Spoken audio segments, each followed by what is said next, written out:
Good afternoon, everyone. So just saying hi to everybody. Hello. So welcome to the Deschutes County Board of Commissioners meeting for 1 p.m. Monday, November 1st, 2021. First item on the agenda is Pledge of Allegiance. Please join me.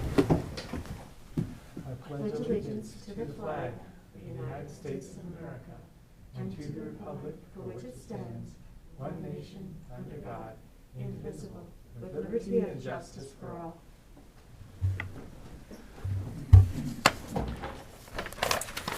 Okay, item number 1, Statewide Transportation Improvement Fund update. We have some people online possibly, or? Yes, thank you, Commissioner DeBonne. For the record, Whitney Hale, Administrative Services. I'll just go ahead and introduce this item and then turn it over to our experts. Today with us, we have Andrea Bro, who's the Transportation Director for Cascade East Transit, and Ashley Money, who's the Strategic Programs and Partnerships Coordinator for Cascades East Transit. They'll be providing the board an update on our fiscal year 21-23 statewide transportation improvement fund projects, which the board, if you'll recall, reviewed and approved in January. After that occurred, staff submitted the STIF application to ODOT, and that application was reviewed and approved. We've since executed agreements for the projects that the board approved, both with ODOT and with Cascade East Transit. So today, staff from Cascade East will be providing you an update on implementation of those projects and an orientation of what we can come to expect in the coming biennium. So I'll go ahead and turn things over to Andrea and Ashley. Great, thank you. And welcome for joining us live in person in the room. Thank you, Whitney, for the intro. My name is Andrea Bro. I'm the Transportation Director for Cascades East Transit. I believe it's been a while since we've been in front of you guys, so I wanted to provide a general update, and then I'll turn it to Ashley to provide some of the specifics on our STIF projects. So at a high level, we've been able to implement probably roughly a third of our projects in the 1921 cycle and carried them over into this coming STIF cycle. Things that have held up the process, obviously the pandemic, driver shortages, and manufacturing supply chain with our fleet. We have been able to procure some of the vehicles to increase service in and throughout Deschutes County. Struggling to get people to drive those vehicles is where I'm at right now. I would say other shifts in the 21-23 STIF cycle, we moved away from expansion in terms of funding, and we can now fund current operations. I believe Commissioner Adair is aware that we want to dedicate some of the STIF funding to potentially increasing driver wages to increase the attraction and skill level to come to work for Cascades East Transit. And then some other bigger ticket items that I will mention is I am working closely with the General Obligation Bond for Mobility Hub development in conjunction with some STIF funds to build a second location here in the city of Bend. And then working on the RFP process to actually have a project management firm come in and do from the soup to nuts of a mobility hub. So that's kind of where I am big picture, but I'll turn it over to Ashley, who's going to provide some of the specifics on our projects. Thank you. Good afternoon, Commissioners. So just to kind of tag on to Andrea's general update about the STIF program, I'll also add that another big change from the last biennium to the current biennium we're in right now was the fact that we were also able to roll over funds. So the numbers that you see on the memo, those project totals also include rollover funds from the previous biennium. Another big change from our initial biennium to the one that we're in now, 21-23, is that we kind of changed the entire structure for the way that we actually structured the STIF plan itself. Not just for us here in Central Oregon, but across the state. STIF, this was the first time for all of us to go through this process of coming up with these projects, having them go through a public input process with our committees. And the first go-around, we were very, very specific with the projects that we were funding, how we were writing them in the plan. And this go-around, you'll see that rather than having, 30 different projects, we actually have larger, broader buckets. And the main reason for that is that it gives us a little bit more flexibility. And in addition, it also just really cuts through a lot of the bureaucratic and administrative red tape that we essentially created by having these really specific project buckets. So this was just lesson learned from the first biennium, rolling into the second biennium, having these larger funding Got some buckets. pretty detailed spreadsheets there about the Yeah. specific project. Yes. So definitely lesson learned, and everybody did it differently, but there was a good lesson learned for us, and much more helpful in working with the county now moving forward. It's just easier for us to do the reporting and reconciling for the project funds. So now jumping into some of the actual projects. The first big bucket here was continued service operations. And just wanted to give a quick update on the increased frequency project. This is for increased frequency 15 to 20 minutes along Greenwood and 3rd Street. We have the service planning for that is basically complete. We're ready to go with the vehicles. As Andrea mentioned, a big challenge for us has been not having enough drivers. And so we are holding back from moving forward with that project and actually getting tires on the road when we're in a better spot driver-wise. But the great news is the vehicles have been delivered, and we do have the service planning completed for that. And that will provide 15 to 20-minute service during the peak hours for those major routes that cut through the heart of Bend. We are at 40% complete for the northeast and southeast design drawings. These are really exciting projects. They will provide the coverage. In the city of Bend, if you look at where our routes currently exist, there's a big gap in northeast and southeast Bend. And as you know, there's a ton of construction, a lot of residential, buildings, people are moving there. We've got a lot of potential employers who are there as well. And so with these two routes, we'll be able to provide that extra coverage that's needed in those areas in the city of Bend. I'll note that for Route 8, which is the northeast route, this is going to be our first time implementing a route that does not actually go all the way to Hawthorne Station.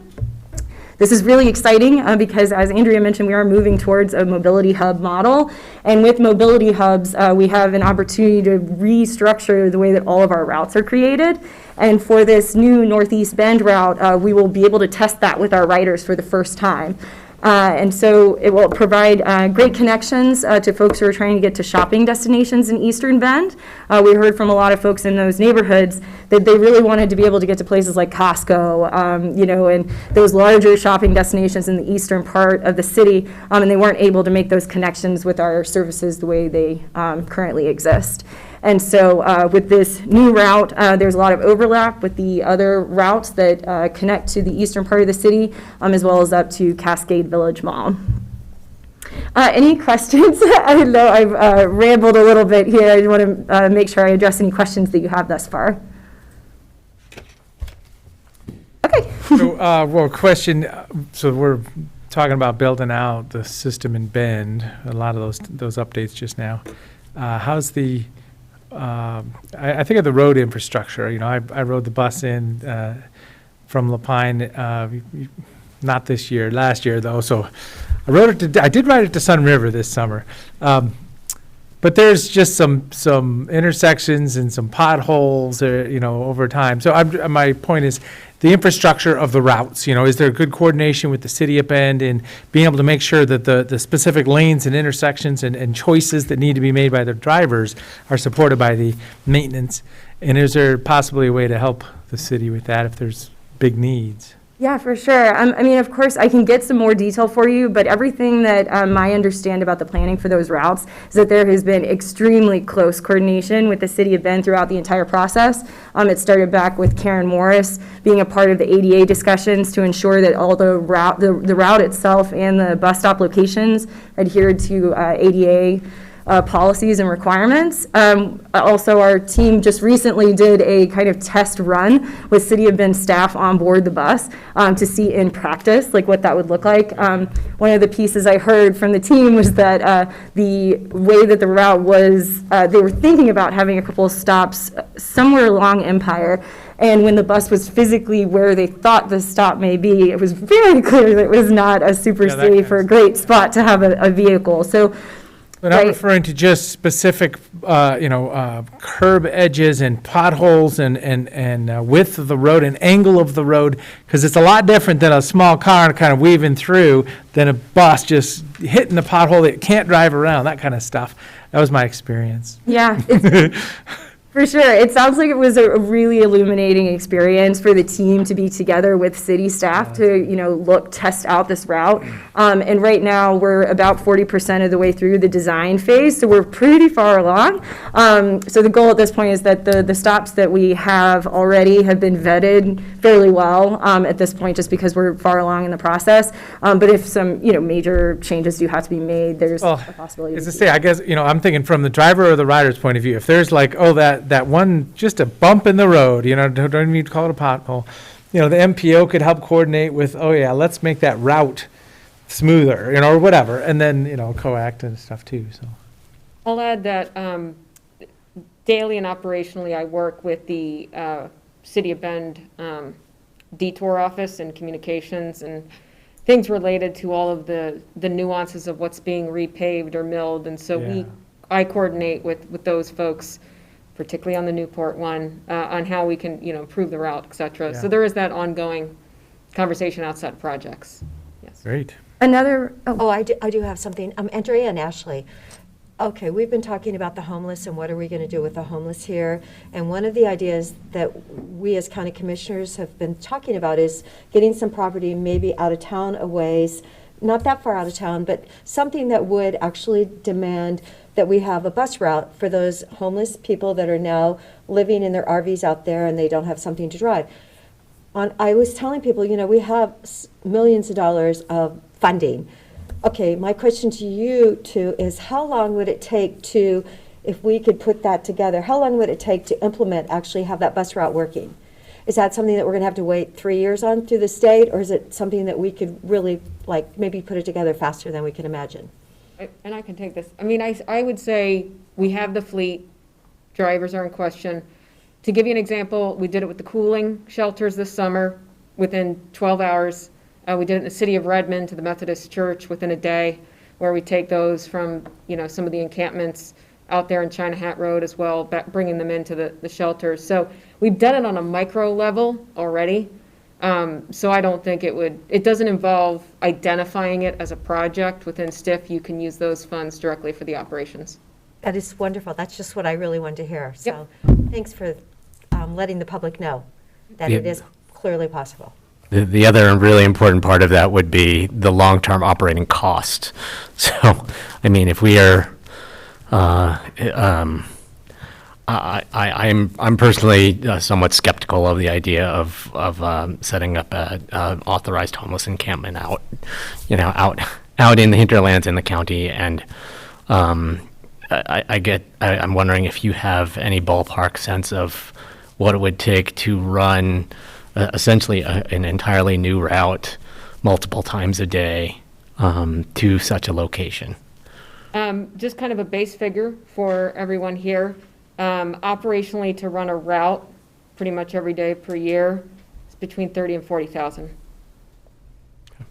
That includes your revenue hour of service. I will say one potential barrier that I work with ODOT is they do have a huge issue with what we call charter service, that you would design a service for a particular group of people that's not available for the rest of the public. So when we would design it, it would have to be publicly scheduled, ADA compliant, available to anybody so that it wouldn't be just a particular group that could ride it and nobody else. So that's something we would have to consider into the equation. And you'd want to have multiple stops along the way as opposed to just like it going out to one place and coming back. Okay. Yeah, because that dips into that charter service that makes ODOT nervous. Okay.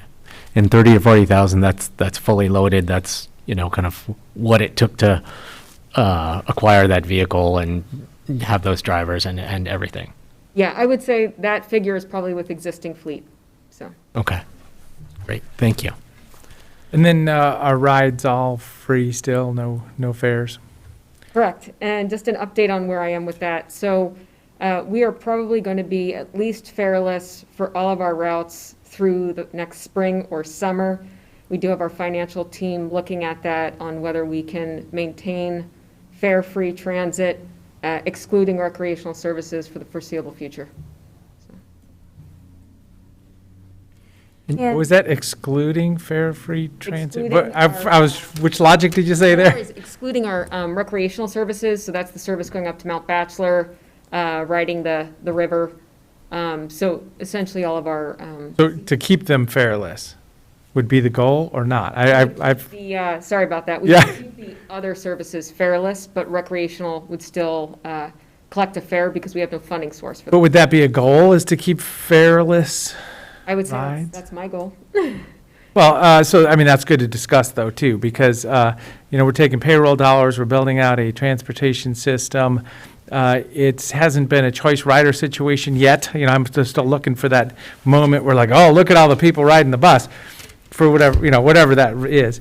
And is it always going to be fareless? And, we do have the budget kind of discussion opportunity at the county commission level.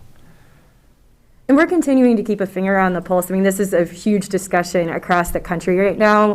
Much bigger agencies are also making this transition. I know like Kansas City is fare-free.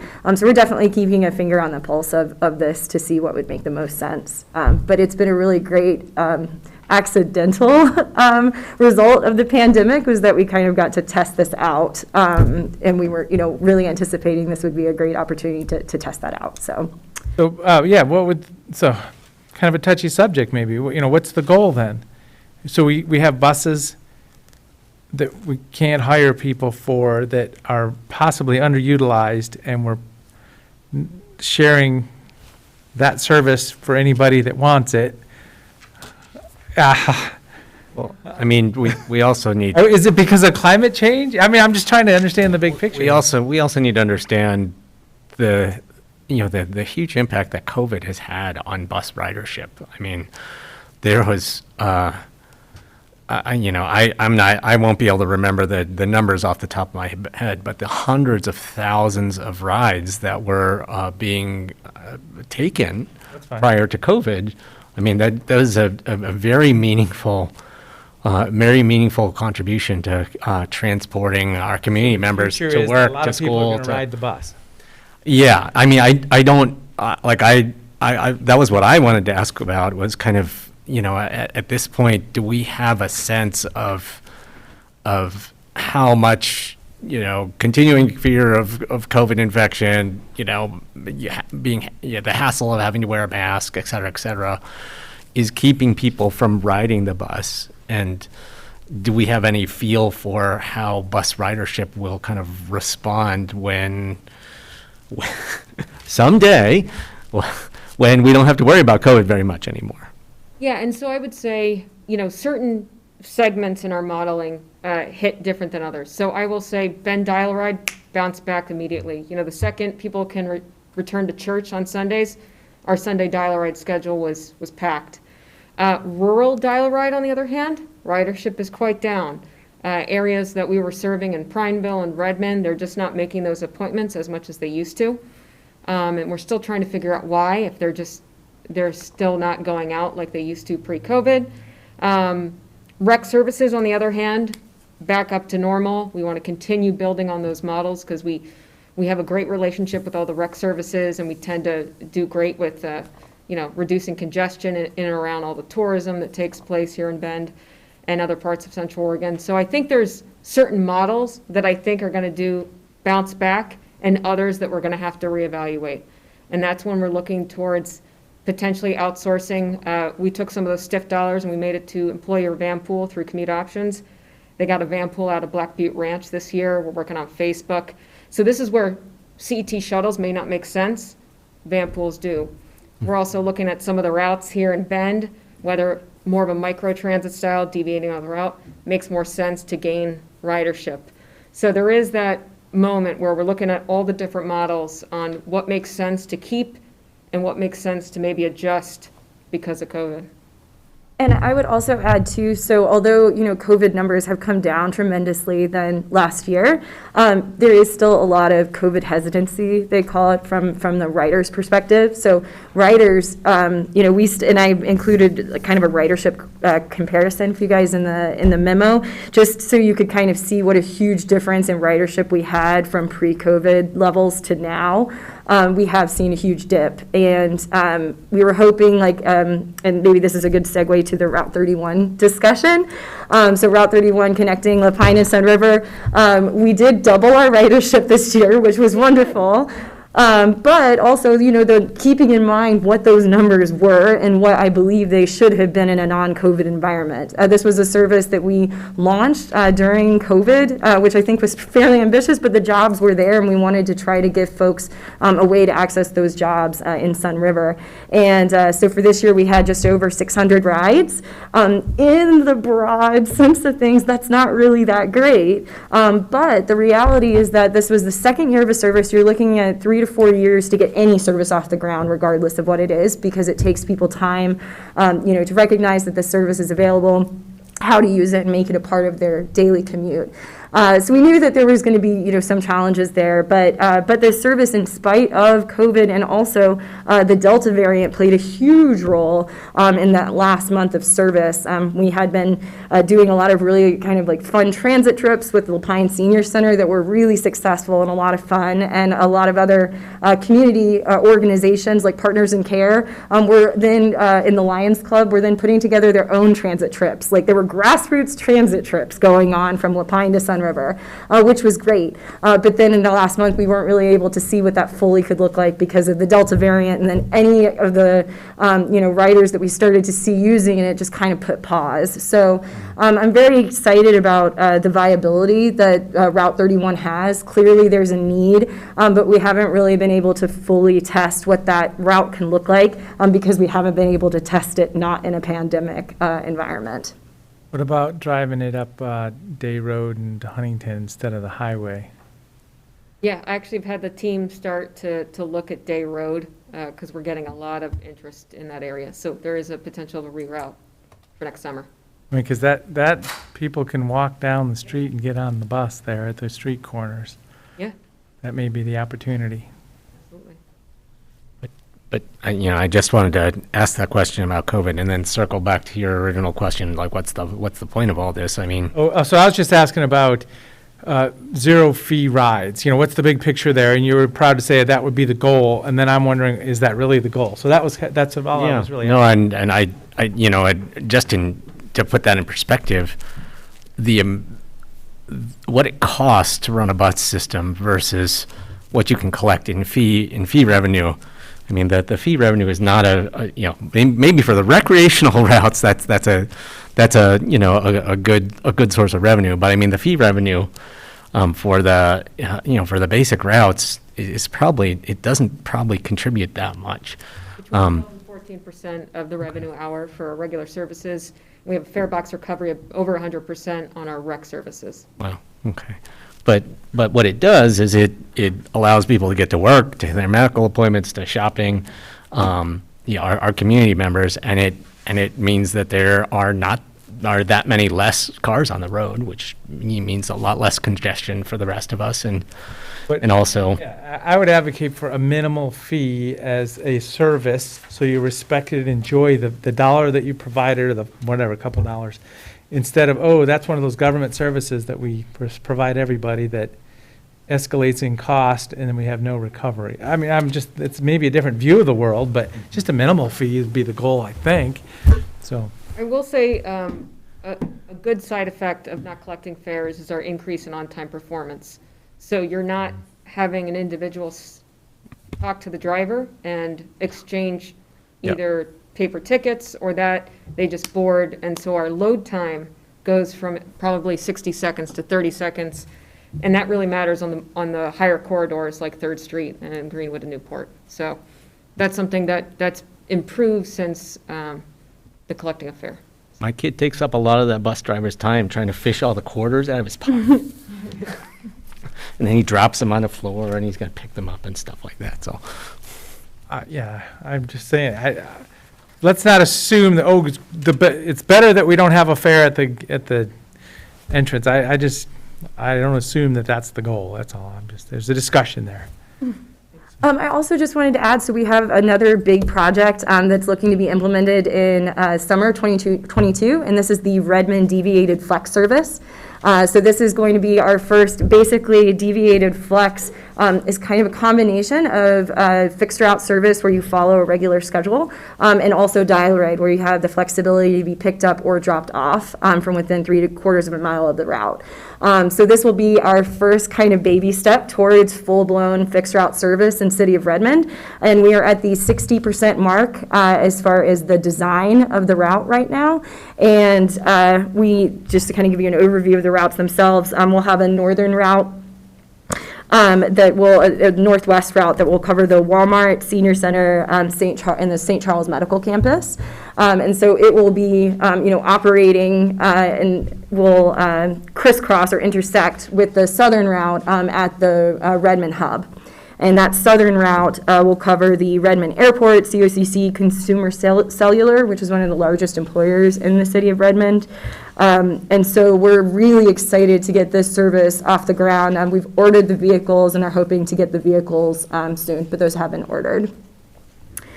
Another. Can I just ask about Oh, yeah. how that works? So, I mean, does that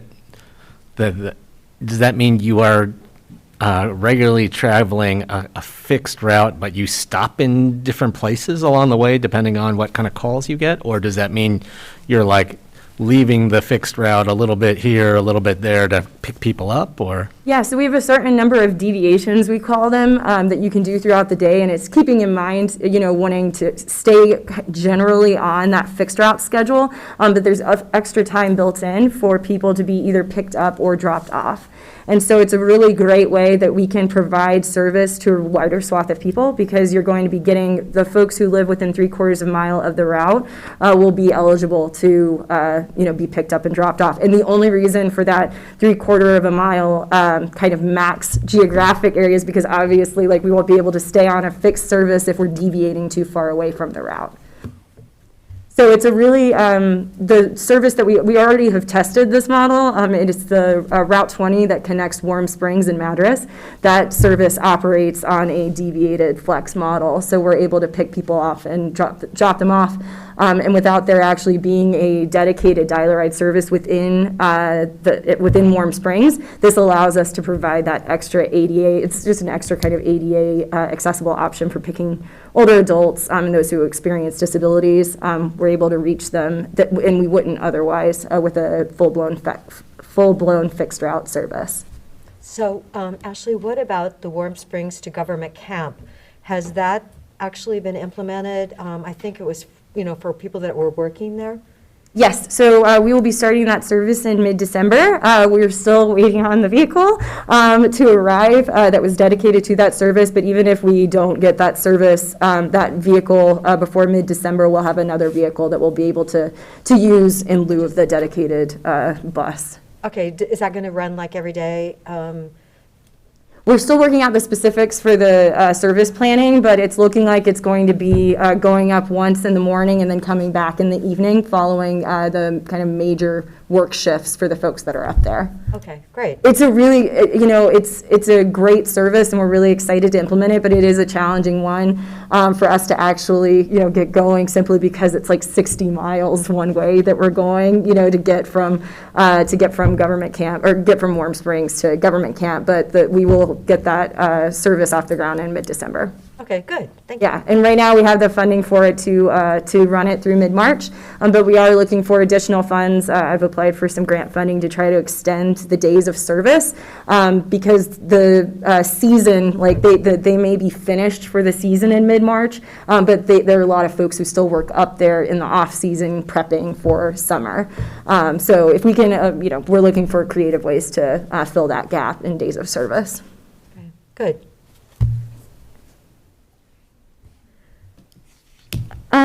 Yeah, and I guess maybe one last rural update as far as our demand response services is that we did also launch the new Sisters Shopper Shuttle, and that was launched in January of 2021.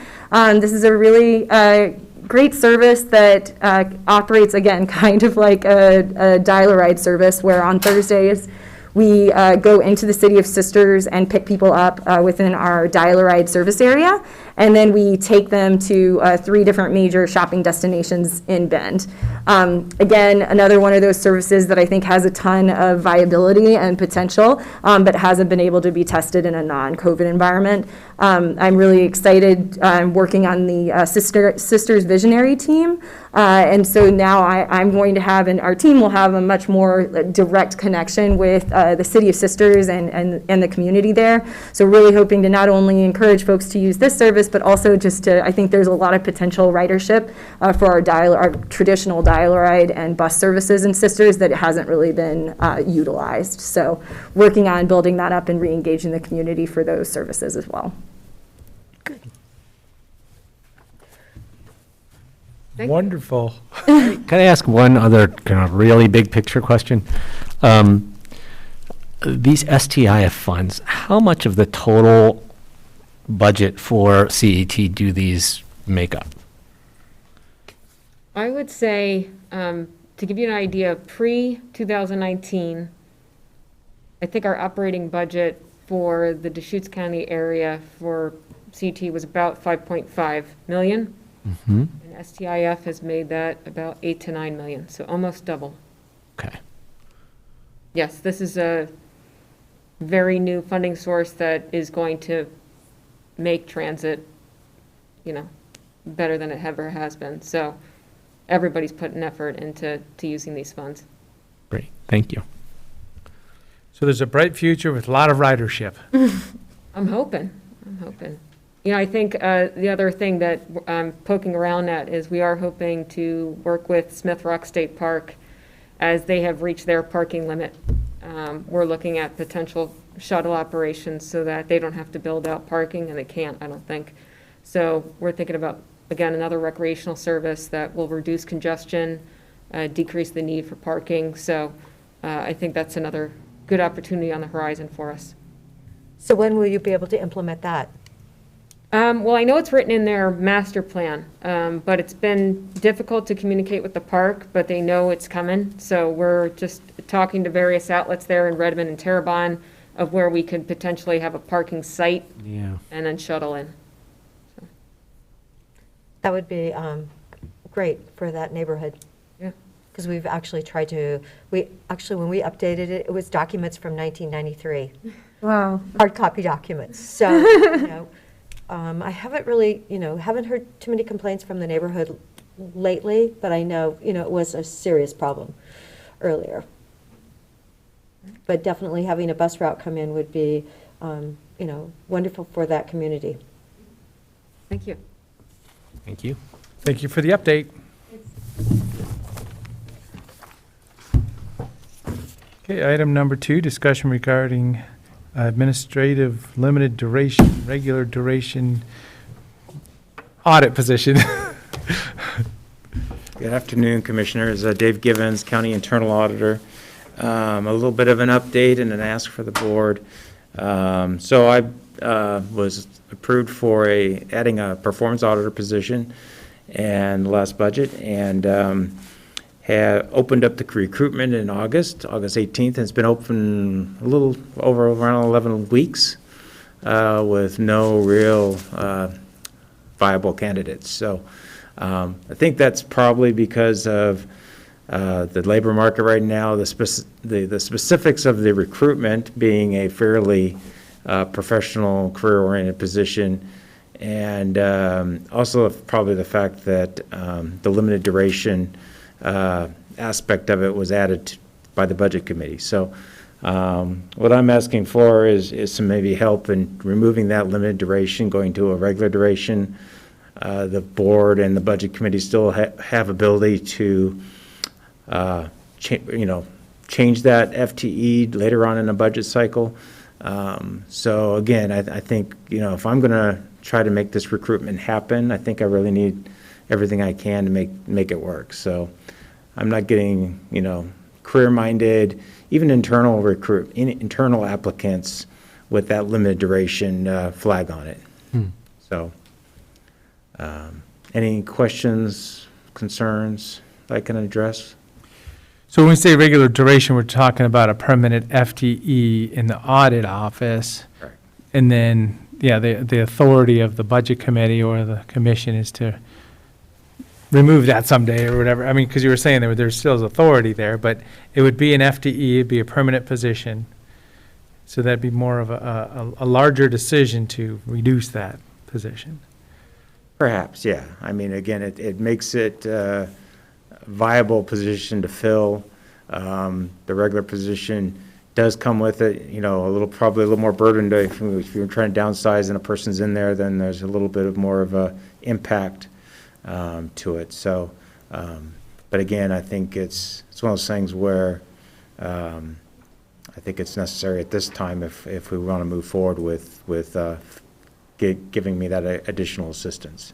So Dave, do you think that the person that could apply for this job could help with the transition when you decide to retire? I mean, would we possibly find someone that would have the qualifications that you have that could step into your job, do you think? Is there a chance? I'd say, you know, first thing I was trying to look for a person that probably could do the work. The question is whether they could step up to the position of county internal auditor someday. Again, it'd be my hopes that we get a really talented applicant that can rise to that level and take that on. I do not know what the future will bring. You know, I think it is a tough position to be a kind of a one-person audit shop or even a two-person audit shop. Again, you're really trying to get a lot of skills and talent out of one person to really run a series of audits across the broad spectrum of county departments we have. So, again, that's kind of why I want to get a person on, so I can start kind of building some backbone to the audit process here. So that, you know, when I'm not here, somebody else can pick up the stuff and keep going. Now, the gentleman that was working with you in the past, he's no longer doing a part-time basis? Yeah, he was on call, and he was a retired CPA, had worked with Lane County, I believe. And he had other commitments. He was retired and he wanted to go back to being retired essentially, so. Going to go back to fishing? Okay. Yeah. And golfing. Yes, golfing. Don't forget golfing. Can I ask about, I'm curious about costs. So, when we have someone in a limited duration position, the salary, the benefits, you know, all of that is the same as when they're in a regular position. It's just that there's the perceived, you know, firmness of the position, you know, moving forward into the next year and the next year. So it's not we're not talking about on an annual basis a change in cost. We are talking about just kind of a higher degree of commitment on our part. I'd say that's a good summation. It's a commitment. It's a little bit of the cost doesn't change, but the direction of having somebody who's career-minded, who's thinking they're going to stay in that position for a longer period of time. We all know that the housing market's kind of a tough one. The labor market's kind of a tough one. I mean, I think, you know, again, we want somebody who wants to invest their time and efforts into being a good auditor here for the county. And so I kind of really, you know, again, I think we need that, and we need a little bit of commitment to that person that, yeah, we're not just going to start and stop. You know, granted, we want to reevaluate, we can look at it in the budget cycle, we can do all those things. But I think a commitment would be good. Thanks. Is there any other audit activity happening in Central Oregon from local governments that, you know, who else has an audit shop or audit services? Or these are all external relative to our one internal position? Probably through contracts, like external, but Yeah. I don't hear, there's no other internal auditors on this side of the mountains. Yeah, okay, that's what I was thinking. I do deal a lot with Jackson County. They have 3 auditors there, Jackson County. Washington County is growing, Clackamas County is growing. that's probably another thing, is that, a lot of those jurisdictions that are more in the valley have more access to other people who are at least geographically located auditors, I mean, whether it's the state or some of the private sector auditors. We have much less here. I think St. Charles has an auditor. There's not too many other auditors on staff, even for some of the private sector employers. So what I'm looking for is kind of a resolution that would convert that one limited duration FTE to a regular duration FTE.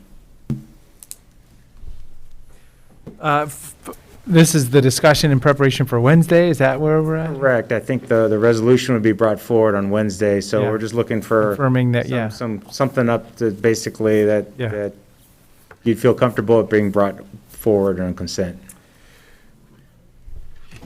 I'm supportive of trying this approach. I hope that this would actually make the difference, and but if you offer this as a regular duration position, and we're still having a hard time trying to recruit someone, then it'll just point back to all of the human resource issues that the county is facing broadly and that the community is facing, I think. Right. And I'm supportive of it, Dave, because I know it's critical just for transitioning and, the breadth of, knowledge you have of the county is so important that you share it. So I'm hoping that this would make the difference, but hearing what's happening in our community, it's definitely, people are not going back to work for other jobs. So let's hope, have Whitney do some pictures for you on the next release, because the picture she used for our administrator job. Yes, Whitney, she did such a fabulous job, and surely someone wants to come here and go play golf and ski in the winter, besides work. Don't you think, Whitney, you could do that? Yes, If they can afford to live here. yes. Well, and then, are you gonna share your office with this next auditor, or we're gonna build you a suite somewhere? I'm not exactly sure. We had a That's- space, but That's for the administrator to determine, huh? competing things, so I know. I'll leave that up to Nick. Yeah, well, so there's support to, move this forward. Let's be the best darn audit shop in Eastern Oregon at least, right? No, I joke. Thank you very much for what you do, though. I mean, it's great to have that professional reference point for all the business of the county. Appreciate the support. Okay. Thanks, Yeah, Commissioner. thank you. No, thank you, Dave. Okay, item number 3, department performance measure updates. Thank you, Commissioners. For the record, Whitney Hale, Administrative Services. Today, we have Q1 performance measure updates from departments for you.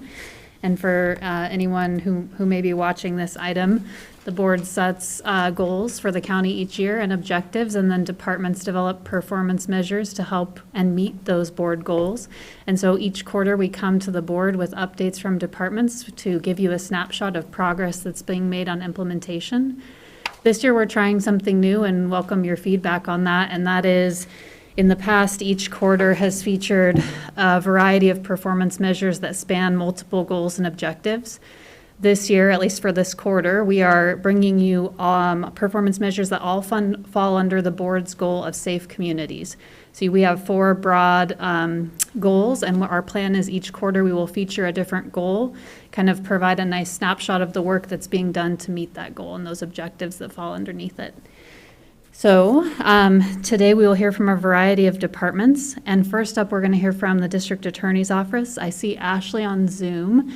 Ashley's going to provide us an update related to the Victims Assistance Program, and Ashley, I'll let you go ahead and introduce your measure and your progress so far this fiscal year. Great. Good afternoon, everybody. Ashley Beatty, the Program Manager of the Victims Assistance Program. My performance measure is specifically around feedback from victims who are experiencing the criminal justice system. They specifically are provided 3 questions at the completion, so they being victims. So they're provided a survey with 3 questions at the end of their experience in the criminal justice system.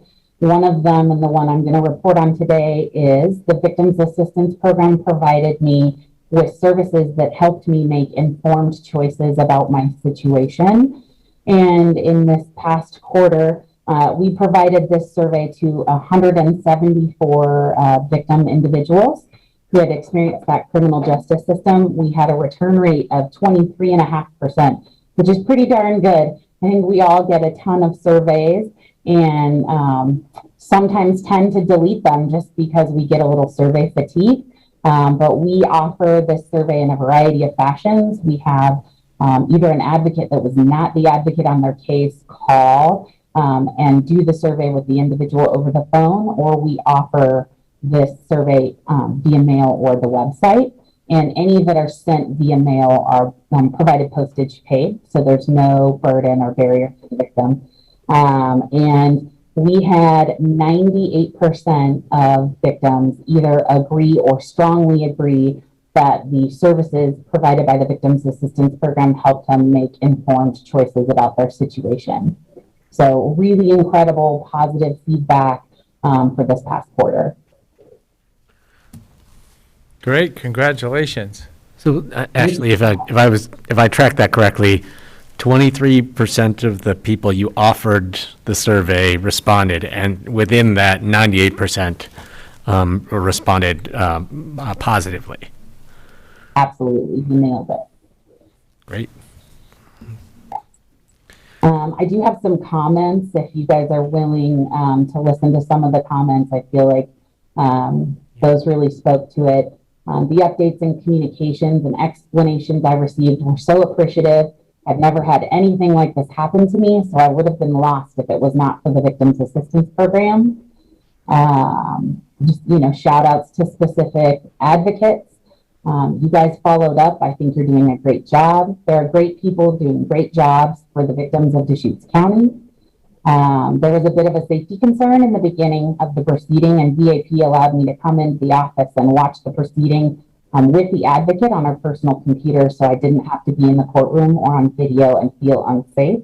That was really special to me. And so I just feel like, this past quarter we had amazing positive responses.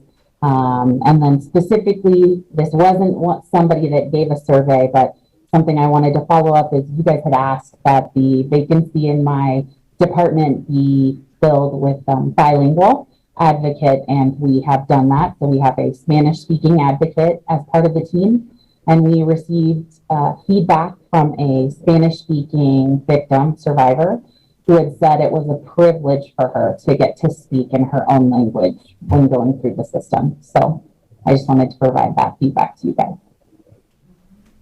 Great. Great to hear those testimonials. Thank you. So Ashley, is that Spanish-speaking person, are they able to work full-time then? They are. Okay, good. Did you make any phone calls? Because 23% of a return surveys, I mean, I know I get survey notices all the time, and I'm probably one of the 75% that doesn't fill them out, because I think, how important is this? But did you call any of those? Do you ever call anybody else that hasn't, returned it just to know for an additional, because that's only a quarter of your surveys. That's a pretty high return rate. And then no, because we want the surveys to be anonymous. Okay. So that they can give valid, sometimes really candid, maybe negative feedback about their experience. I wouldn't have a mechanism for following up. Otherwise it wouldn't be anonymous, and then they may not feel safe giving that feedback. Thank you for that explanation. 98%. The 98% I think is important, because if there were people if there were people who received the survey who were unhappy or had very, negative or constructive feedback to give, I'm pretty sure that they would give it.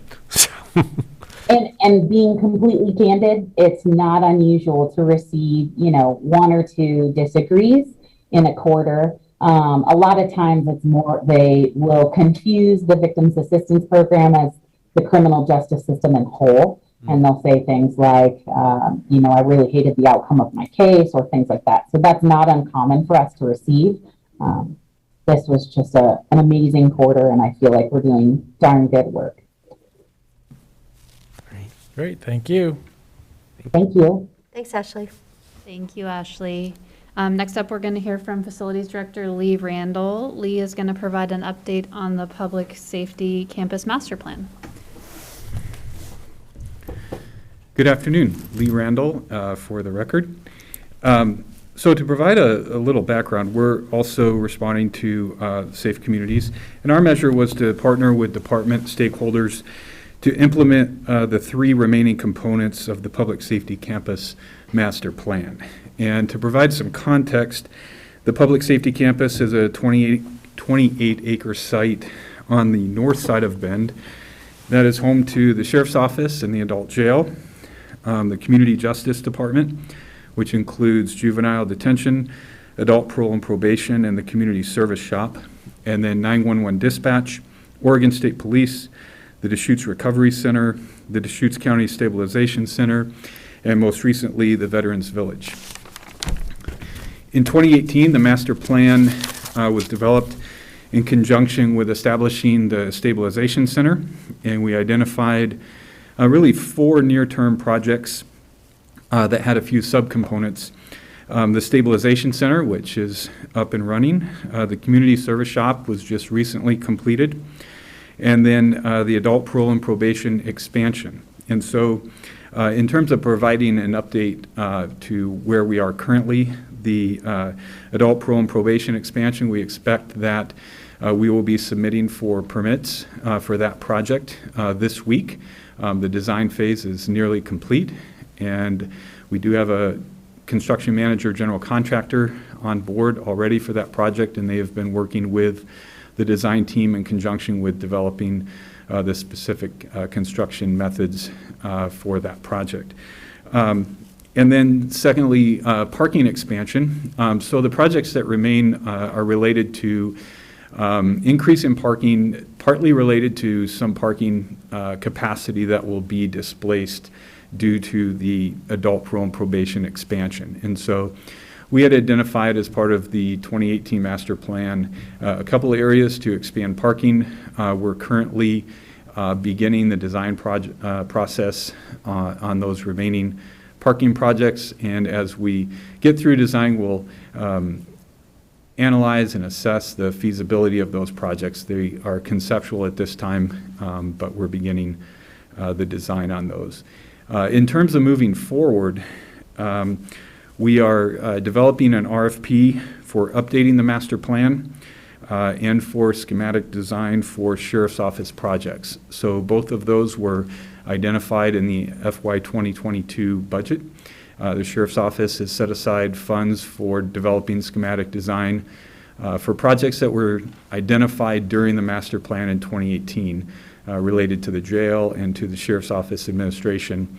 And then on the facility side, we will be working to update the 2018 plan, working again with all of the stakeholders and identify shared needs and then opportunities for addressing those needs and meeting the growth of the county, specifically as it relates to the public safety campus. The next step that the board will see, expect in the next 6 to 8 weeks, will be a contract for a design team to lead the update of the master plan and also to develop schematic design for the Sheriff's Office projects. So I expect that we will be back with you in 6 to 8 weeks and provide an update and provide a recommendation for a design team to lead those projects. That's the update that I have, and I'm happy to take any questions that you may have.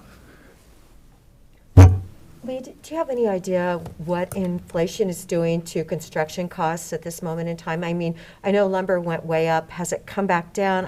I don't know how much lumber we're talking about in our many projects, but is it still escalating like it had been, let's say, 6 months ago? We get regular reports from a variety of sources on costs. And as you mentioned, lumber is kind of the bright spot. Supply has increased and prices have come down.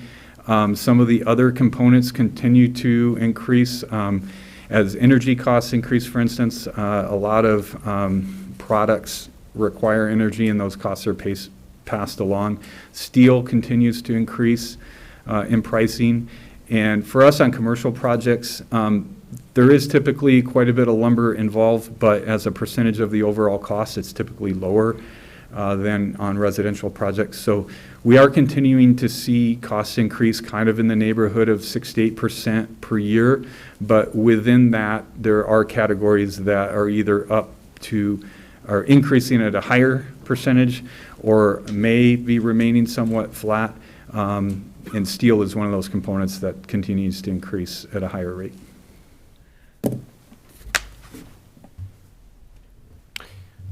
I'm curious, as I'm trying to remember exactly how the P&P expansion relates to the modular building. Will that modular building not be needed after the P&P expansion is completed, or is that serving other purposes for community justice broadly that will continue to be there?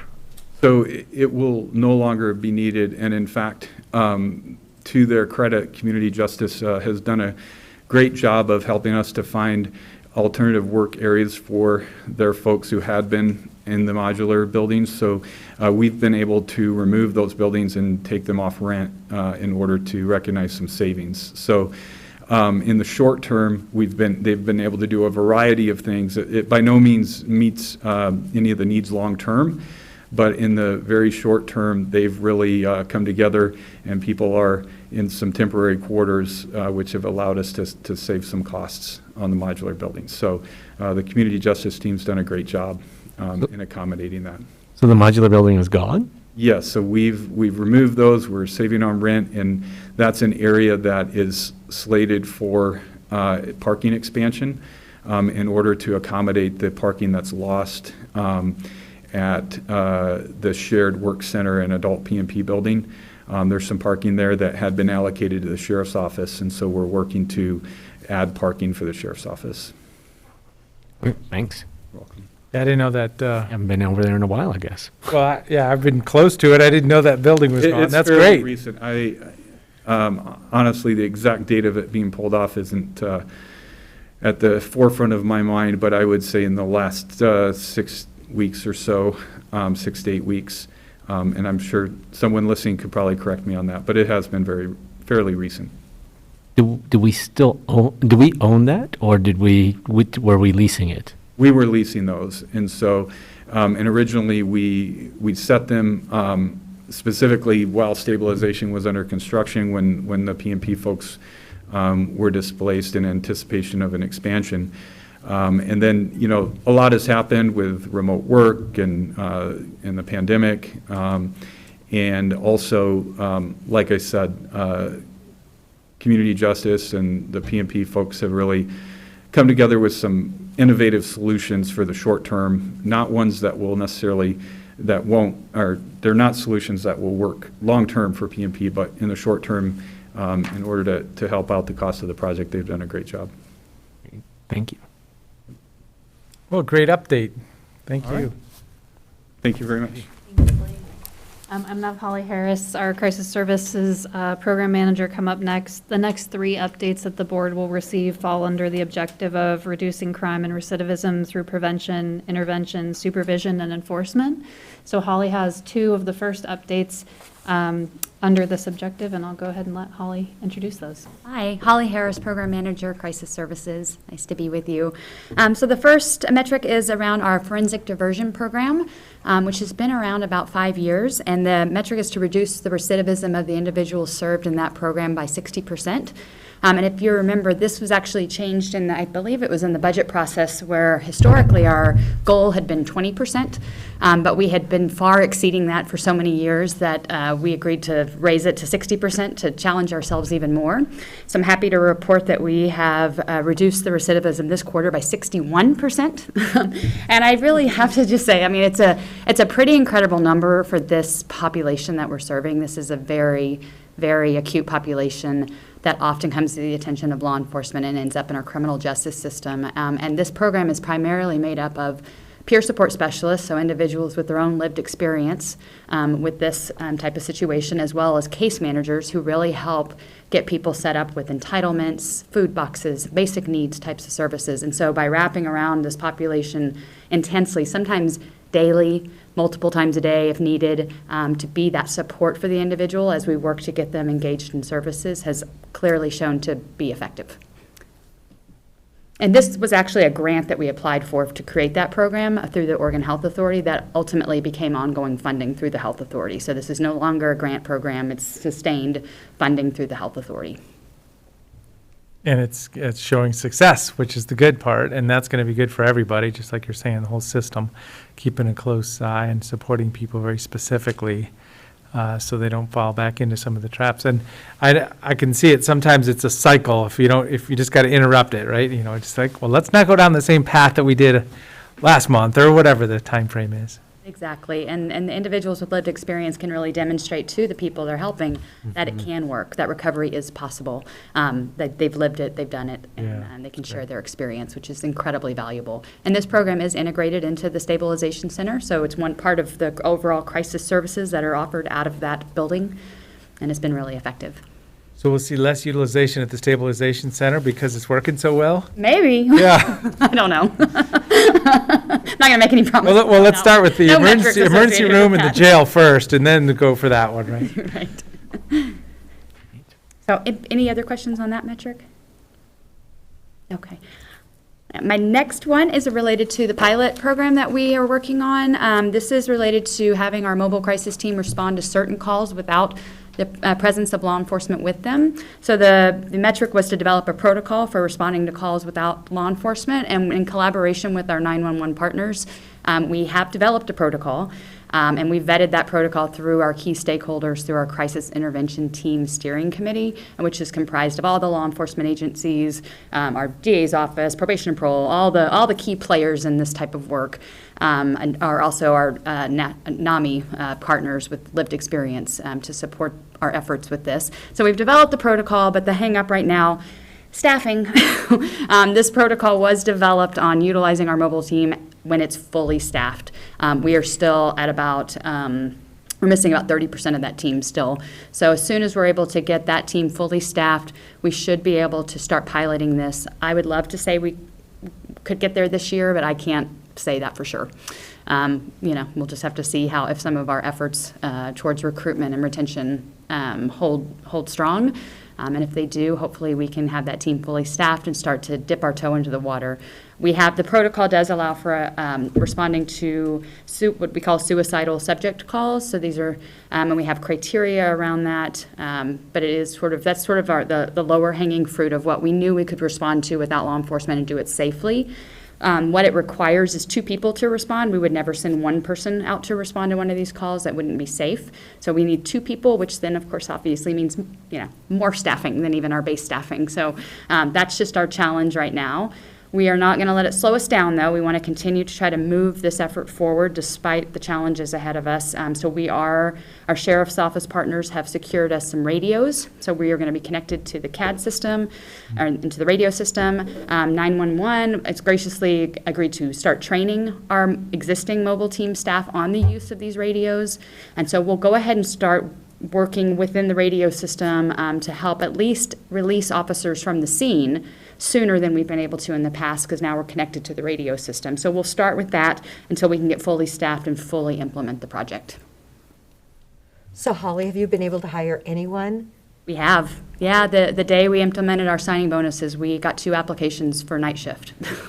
So I don't know if it's because of it, but must be sure was related, interesting doesn't timing. And so we actually are seeing a slight improvement and heading in the right direction. We are seeing applications. We did recently just hire 2 MCATs. So I think we're heading in the right direction. It's not as fast as I like to move, but it's heading in the right direction.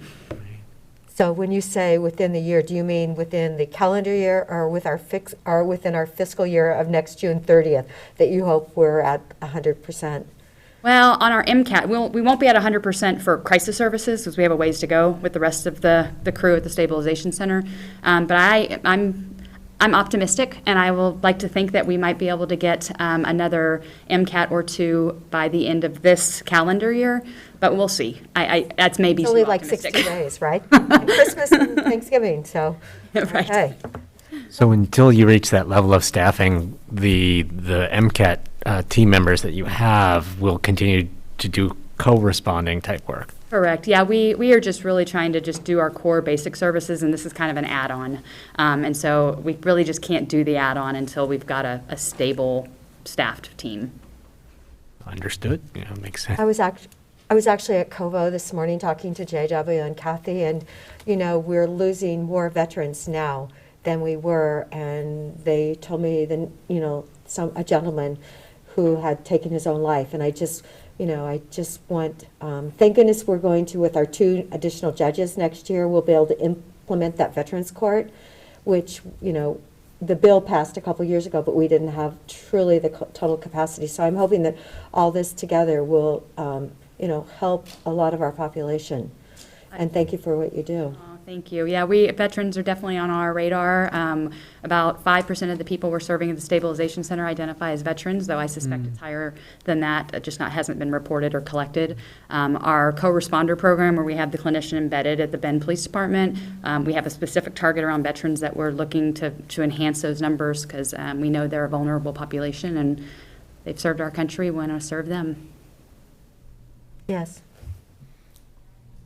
Thank you very much. Thank you. Appreciate your time.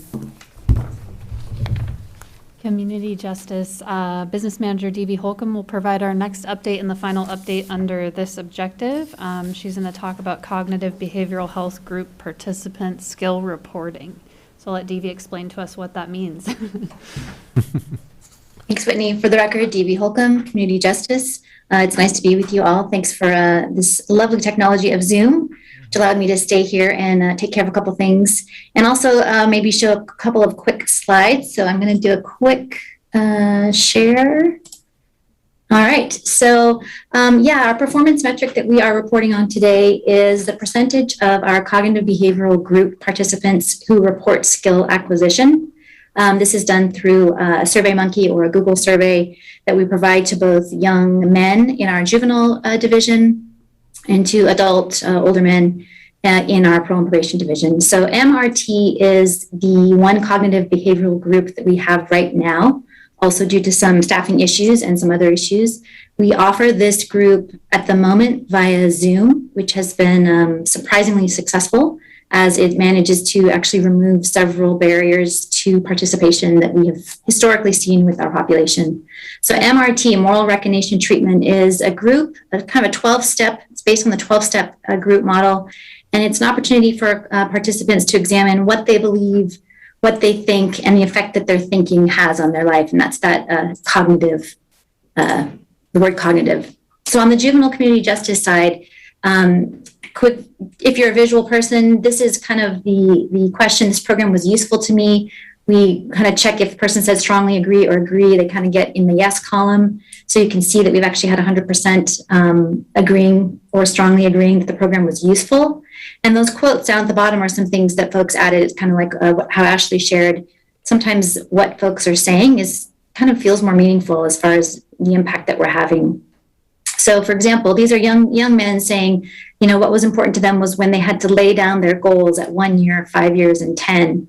And you can see that second one. What was important to this young man was planning out my life from 1 year, 5 year, 10 years from now. And then finally, a final quote, I like this, meaning MRT. It can make people be more self-aware of their tendencies if they give it a chance. Just kind of some quotes of the kind of activities and the kind of impact that the program can have.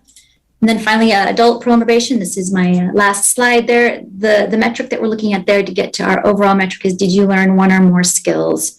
And the example here is, for example, goal setting, which is kind of reminiscent of what I just said on the juvenile side, as well as time management. And you can see there we have 100% saying yes. In terms of what was useful to adults in MRT during this quarter, sharing and listening to other people. That's part of the magic of group treatment as opposed to just individual treatment. And then the second quote there, repairing damaged relationships and the moral assessment. was very helpful. Those are two very specific exercises or steps in the MRT program. And then finally, a gentleman shared that I'm not the only one with the problems I had, but it is our choice and actions in what we decide to overcome such problems. And that is it. This is a wonderful program. We're offering 4 models of this weekly for clients, as I said, over Zoom, but it's been kind of a long-standing parole and probation and juvenile intervention over the last 5 or 10 years. A very successful one. And that's it. I'd love to take your questions if you've got any. Looks like everybody that participates is really getting something out of it, so no negative feedback. But is this offered to kind of a predisposed subset of people that are ready for it? Is that kind of probably the concept too? That's such a great question. Thank you, Commissioner. Actually, no. Aha. Most of the time, when young men and folks, adult, are referred or ordered to come into this program, they're a little bit hesitant or resistant. And we do struggle with engagement with that population. So not everybody does extremely well. I think our successful completion rate is around 60%. So these are medium and high risk individuals. A lot of folks go through it a second time. And maybe as you heard me say, or you saw, a moral assessment. I mean, this program really it holds up a mirror, and it really does not allow the client to kind of scoot away and deny things that are going on in their lives that are causing the problems that they're experiencing. And it puts a lot of emphasis on personal responsibility. And kind of the key phrase is, how do you live justly in an unjust world? So it's very rigorous, it's tough, and it is not for everybody at the beginning, especially. So great question. Thank you. When I participated, I don't know if you remember, years ago in a one-day, it was a cognitive therapy course. So I did attend, with folks that were there. So that put me on the straight path, right, as soon as I got started being a commissioner. You're our success story. Okay. Successful moral recap. Yeah, it worked, yeah. But it was very enlightening, though. I was in, the room, really seeing the process and, kind of feeling the emotions and the tensions around the room, too. Each person does struggle with, this information about what am I doing for myself or in the community also. Yeah, indeed. I'm just curious, what age are we talking about when you say young men? Is it up to age 30? What is the range? Yeah, so there's a juvenile curriculum and then there's an adult curriculum. So we start working with juvenile young men who are, in general, we don't go below 14 with this particular curriculum. I mean, you can imagine when you're asking about taking moral assessment of your character and of your choices and of your actions and asking you to look back 5 and 10 years, it's tougher for those younger kiddos. So in the juvenile side, we start with 14, and then on the adult side, it's just slightly different curriculum. It's the same basic model, but it is slightly different. That can go up to 100. So it's a kind of a, not quite cradle to grave, but, elementary school bus, late school bus to grave. Mm-hmm. Late school bus phase. Any other questions? No, thank you. Really neat to hear about how these programs help people build awareness and skills. Yeah, thank you. I appreciate the opportunity to come and share a little bit about it. Have a great day. Thank you. Thank you. Our final performance measure update for today falls under the board's objective of collaboration with partners to prepare for and respond to emergencies, natural hazards, and disasters. And we have 911 Operations Manager Chris Perry with us, and we also have 911 Director Sarah Crosswhite with us on Zoom today. They're going to provide an update on our number of registered Everbridge subscribers, which the public may know more commonly as our Deschutes Alerts system. So they're going to talk a little bit about how that system is used and the progress we've seen in terms of the number of people that are signing up to receive alerts. Good afternoon, Commissioners. Chris Perry, Operations Manager for Deschutes County 911. I'm providing you an update today on our successes with increasing our Deschutes Alert subscribers in Deschutes County. As you know, 911, in collaboration with the state of Oregon, maintains an emergency alerts and warning system provided by Everbridge, which we refer to as Deschutes Alerts. 911 staff, at the directive of our police and fire partners, send out citizen notifications regarding emergency incidents in our community. Examples of some of those types of incidents can be fire in general, though most commonly wildfire in our community, as well as hazardous materials incidents, law enforcement activity that could potentially endanger the public safety, as well as local missing and endangered subjects as more of a be on the lookout for type of notification. So in Q1 this year, we had 8,559 new registrations, and that brings our total registrations to date to just over 41,000. And we typically see between 1,000 and 2,000 new registrations in each quarter outside of Q1 during the summertime, July, August, September. Last Q1, summer of 2020, we saw an even bigger number of registrations, totaling 12,300 or so. As you know, we had significant fires throughout the state last summer, which most likely resulted in some heightened awareness of emergency notifications and subsequent new citizen registrations. So this year seems to be the same uptick in registrations during the fire season. So good news all around for more people signing up. The Deschutes County Sheriff's Office Emergency Management Team, 911 and county administration, as well as all of our police and fire partners have been working diligently to use our social media and public outreach platforms to encourage citizens to sign up whenever we can. The Sheriff's Office Emergency Management Team just most recently has been using the Deschutes Alert System to reach out to smaller targeted groups. Most recently, those citizens that indicated in their registration process that they have an access or functional need, to encourage those citizens to update their account information so we have the most accurate address and contact information on file to help them in an emergency. So we're doing well, we're moving in the right direction, getting people signed up, and I'm happy to answer any questions if you have them for me. Think back of, when I was a kid, you'd hear a TV or a radio notification about a weather alert or something like that, and this is very much the next generation of this, individual devices, direct notifications, and, the different topics could be really diverse at this point in time. So it's interesting seeing it evolve. So it sounds like fire season really strongly drives sign-ups. I'm curious, during like the winter, do the sign-ups, the subscriptions really taper off dramatically, or? Yeah, they do. We usually get Q4 this year we had about 1,800. Q3 was about 1,300, and then about 700 Q2 of last year. So it definitely takes a dip in the wintertime, though we're still marketing that and through social media and any sort of in-person public events as we can, but awareness certainly goes up during fire season in our community. Well, good for us to understand what motivates people and make the most of it when people are motivated. Commissioner Adair? My question is, what is the max we could get if we really, are we talking 150,000 people really should be signed up for this if we were really connected with the entire county? Yeah, I think you're right. I don't know what the ratio is from adults to children, but that number sounds, that would be the goal. I agree.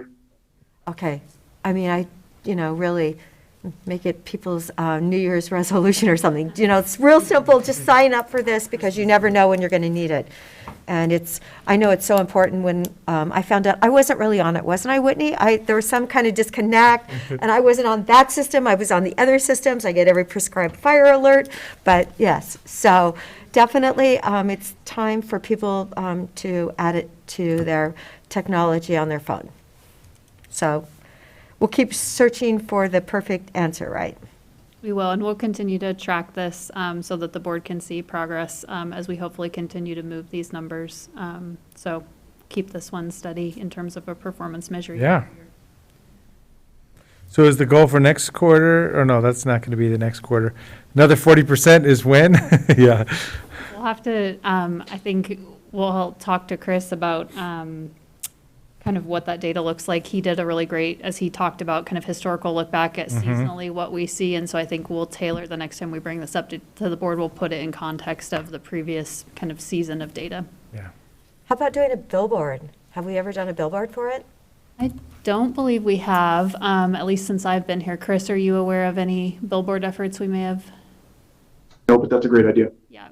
We You can, know how I love reading billboards. With a big photo of Chris up there saying, please sign up. we'll see what we can make happen. But no, that's a great suggestion, and we'll talk about that offline, ways we might be able to implement. Okay. Well, if we have them, I mean, it just would be something different. Definitely. I hope we don't have March fires again next year, but if we do, that might be a good thing to kind of be ready to act upon in terms of marketing. And we have been trying to tailor, when we do have incidents, we queue up that messaging because we know it's fresh in people's minds. But yeah, we Yeah. will definitely think proactively about the ways we can have stuff off the shelf ready to go. Great, thanks. Thank you very much. Yeah. Thank you, Chris and Sarah. And commissioners, this new format, I think, is really effective to combine these around a goal. And this is really to the credit of, not really, it's completely to the credit of our Deputy County Administrator, Whitney Hale's suggestion. It really makes a lot of sense, and it ties it all together. And we'll look forward to the next goal in the next quarter. We Great. definitely welcome your feedback on ways we can tweak this process to make these more effective for the board, but it's great to see progress across departments, especially as it relates to a common goal in this case. So definitely can connect with you offline if you have thoughts or feedback on how we can improve the process. No, this was a really neat way of presenting quarterly progress as opposed to just hopping around within that massive matrix. Perfect. Thank you. Okay, thank you so much. We'll see you in Q2. Thank you so much. Thank you. Item number 4, American Rescue Plan funding update. So we may bring this back twice this week. So this is Monday, kind of getting more content information. And then, as I say, we were looking at the agenda. I don't know if we published it both times, but as just getting the agenda out. We may be setting ourselves up for Wednesday, or we'll see where it goes today. Isn't it on Wednesday? It can be on Wednesday. Yeah, so that's what I was acknowledging. Sure. Yeah. Everything's an option, right? Yep. Good afternoon, Commissioners. My name is Greg Munn, for the record. I'm the CFO and Treasurer for the county. And today, for item number 14, is one of our ongoing updates for the American Rescue Plan. And in terms of a little bit of background, just for those that are maybe tuning in for the first time, this is a process that's been ongoing and a periodic review of the allocation of about $38 million in ARPA money that's come down from the federal government back in March. And our last update was on October 20th, and at that meeting, the board asked us to come back with a presentation from the 1017 project to have an opportunity to hear their presentation and for a Q&A session. So with today here with us is Holly McLean and her sidekick Dana Martin. So I'm going to go ahead and turn it over to them, and then I'll come back after they're done. Thank you very much for joining us. You got to see the first few agenda items today, so that was Aren't they lucky? good. Yeah, good to be able to see the business of the county. Thank you, Treasurer Munn. Commissioners, thank you for having us here today. For the record, I'm Holly McLean. I'm a board member of the 1017 Project. Hi, and I'm Dana Martin, board member of 1017 Project. Good to be here. Thank you for having Good us. to see you. Thank you. As some of you may or may not know, the 1017 Project is a 501c3 nonprofit whose mission is to provide a sustainable supply of high-quality beef to local food banks. Since 2014, we've donated over 134 tons of beef throughout Central Oregon and beyond. Prior to COVID-19, fresh protein was a chronically absent item in most food banks and community kitchens. And that's what prompted ranchers in Powell Butte, Oregon, to start the 1017 Project. We have maintained a herd of cattle in Powell Butte, and we operate with a board of 7 volunteer board members, and we have 4 part-time employees that help us with the cattle and with the administration of distributing beef to 40 food banks, community kitchens, church food pantries, and schools from Mitchell to Sisters, Warm Springs to Christmas Valley.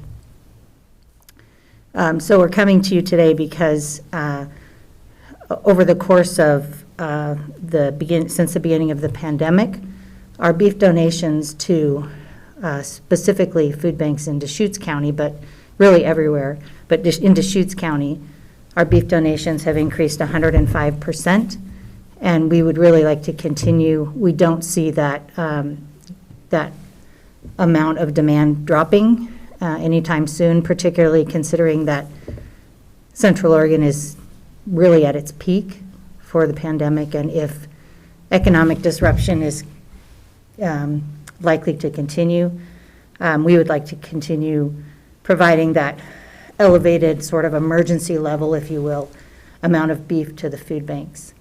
Our beef is processed in Prineville at a USDA butcher certified and delivered directly to households from there each month. We schedule our butcher appointments 2 years in advance in order to get those butcher appointments with a USDA butcher. And so we're able to schedule everything from our hay to when we need to obtain more cattle to how we accept donated cattle from ranchers based on sort of that 2-year cycle. I think that sort of gives you a little bit of information to go on, and if you have questions, Dana and I could certainly answer them. So I had picked this out, kind of our list of requests, and mentioning that, this is a wonderful service, the nonprofit and the service to the food banks, but also kind of that motivation to empower the USDA certified meat processing, because it's another whole track of how do we keep or expand that processing capacity in Oregon. So that's why I pulled this one out and say, let's discuss this. And I know Commissioner Chang, you mentioned, well, what about the Food and Farm Alliance? And there's other requests out there. So that's, let's figure out where we want to go with some of this. I'm very excited about this this proposal, the contribution to food security, and also just providing a little bit more market breadth and stability for local producers. And I am also very interested in seeing the parallel proposal for produce come forward from the High Desert Food and Farm Alliance. So we'll be excited to support this proposal, and then we'll be looking for that other one soon. Fantastic. And I'm just wondering, Holly, you have 21 Deschutes County organizations. Altogether, how many, counting Warm Springs and Mitchell, how many other organizations are on top of the 21 we have in our county? We have 44, we have 44 throughout Central Oregon. Okay. In Deschutes, Jefferson, and Crook County. And then And Wheeler, wouldn't it be? Pardon? Wouldn't, that, just the 44 would be Deschutes, Crook, and Jefferson, but okay. we do have more that go out. For example, the Oregon Food Bank, we were able to deliver a large load of beef to them this last May, and so we have a couple over in the valley too, but a lot of that is determined by their ability to come and pick up their beef from the butcher. So primarily, we started in Central Oregon in sort of a small, it's sort of a microcosm of how we've established this, what we think is a replicable way of getting protein to food banks. We started in Central Oregon. It's been very successful here. We've also been able to replicate it in Texas and Arizona. So are they, is it grass-fed beef then, or is it actually finished on grain? Grass-fed. Okay, it's all grass-fed then? Yep. No, I mean, it's great to know that you can get a healthy protein, beef protein for people that maybe otherwise couldn't afford it, and especially with inflation right now the way it is. And you see the beef prices, and you know those prices are not going to the ranchers. There's that disconnect. Correct. Really, I think it's only getting worse now. Yes. One thing that makes us a little bit unique from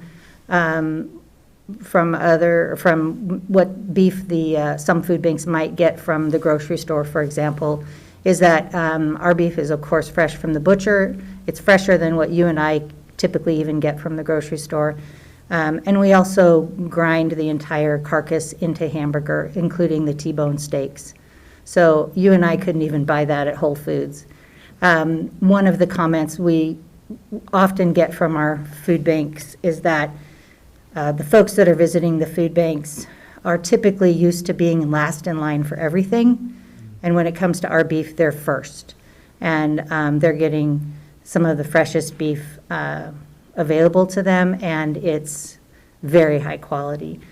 So we like to think that this is a way of reimagining how food banks operate to provide the dignity that, that our food insecure families deserve.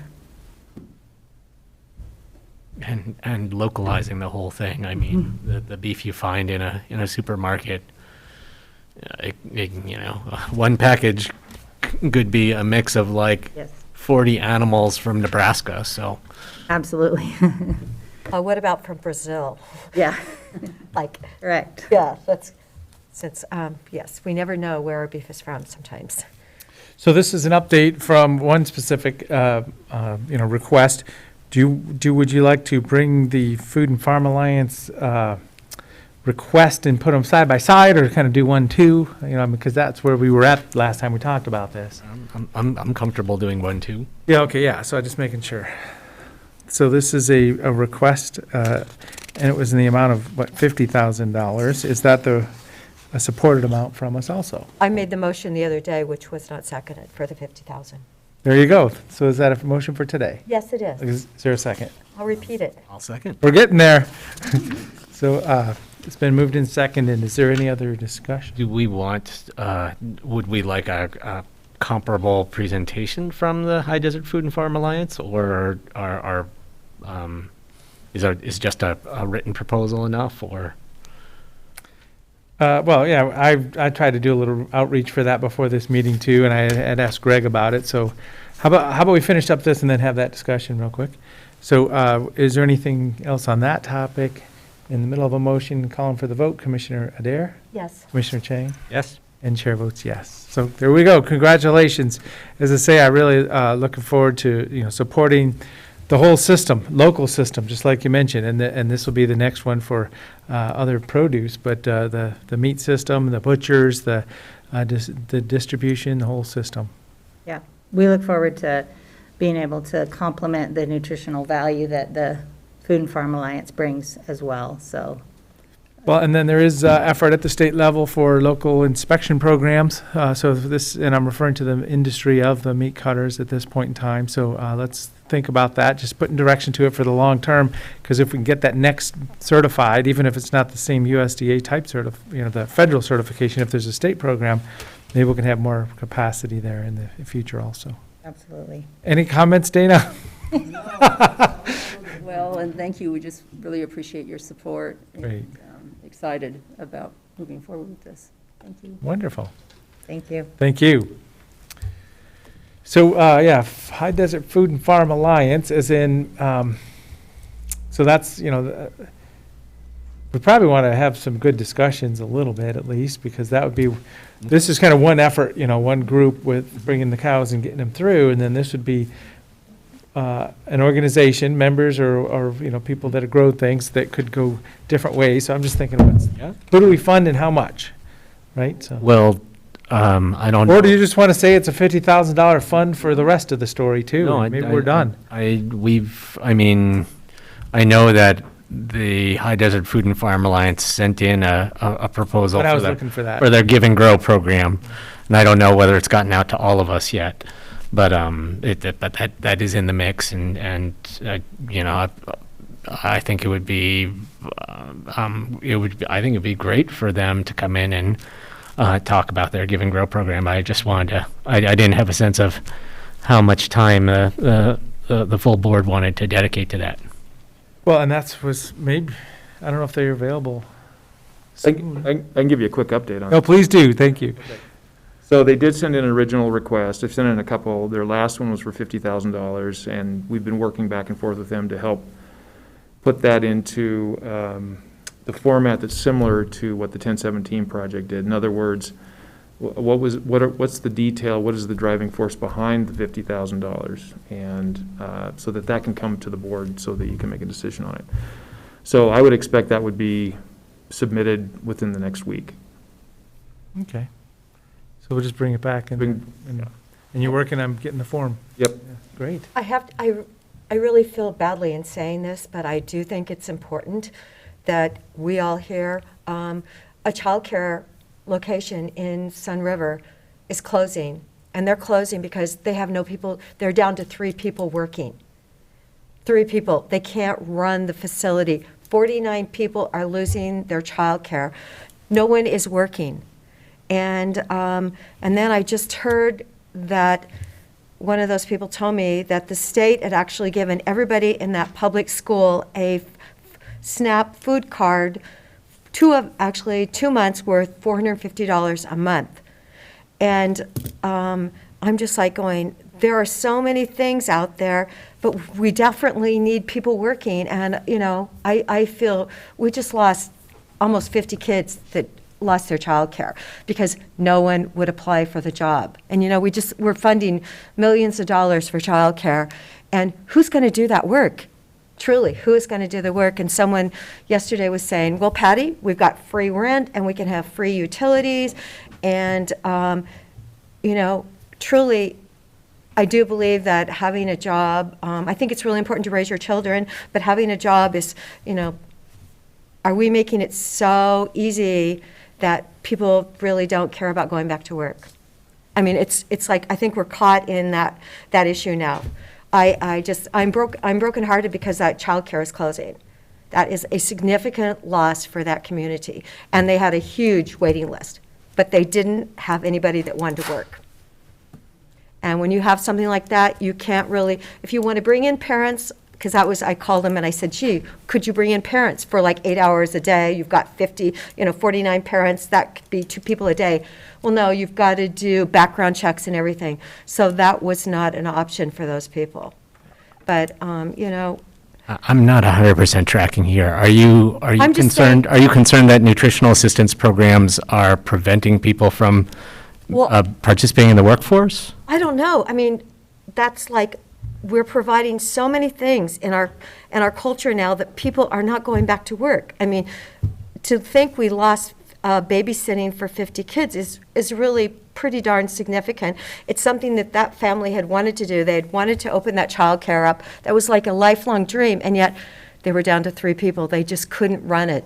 And we need to get people back to work too. I mean, it's a balance. How do we get the balance? I guess I would make the opposite argument that, having nutritional assistance, having affordable housing, having subsidized public transit, these are the things that allow people to get to work. And the amount of benefits that people receive through nutritional assistance or, housing vouchers or things like that, it is not enough to live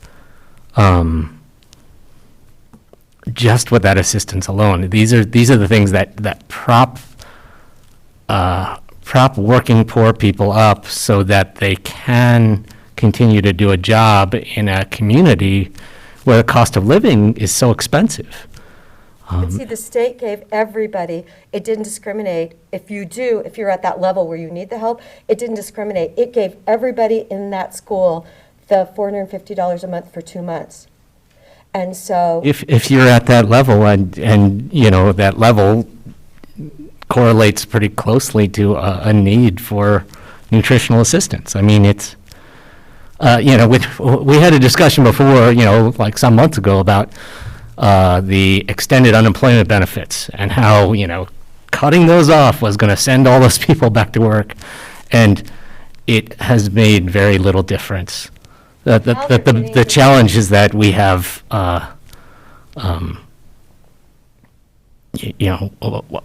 we have the percentage of our population that is working age compared to the total population is shrinking. every day, as the baby boomers retire out. And then we pile on these extreme costs to just survive in our community here in Central Oregon. And that is the reason why we are seeing so many people leave who, who we need to do various jobs. Well, the other thing. You can have somebody who bought their house for $200,000, cash out, somebody who was working in, a restaurant or someplace like that. I think this is, Sherry Helt was just talking about this the other day. Right, they sold their house for $800,000 and They cashed out. They're not going to work in a restaurant anymore. They're leaving. Who bought their $800,000 house? Somebody who came with a job from somewhere else, and that's great. That brings more income into our community, but it means that the person who fits the bill to work that service sector job is gone, and that is the reason why we're seeing this incredible labor crunch in certain segments of our population, of our economy. It's not because of nutritional assistance programs. Well, I know that my niece and her husband both work. They have excellent jobs in the healthcare field, and they are now getting hundreds of dollars every month for their children. Their CPA said it's almost impossible to opt out. It is almost totally impossible to opt out of that money, and yet they know when they file their taxes next year, they're going to have to pay taxes on that money. So people are now getting that credit on a monthly basis, and so, it's like, I worry that people, okay, you're going to owe taxes, by getting that money now. So that's like an additional fund that's going into people's checking accounts. So there are all kinds of funds out there, and they all come together. And, and truly, I know, Sherry said, the people that are buying their $800,000 houses are not going to be working at their restaurant. So they're shorthanded. They worked, over 100 days in a row. I see where the gas station's no longer open on Sundays because they can't find people. It's happening everywhere in our community where we are really short-staffed. Mm-hmm. And so that's why it's really important to understand what is killing our workforce and to work on the issues that work strategically and with urgency on the issues that will improve that situation.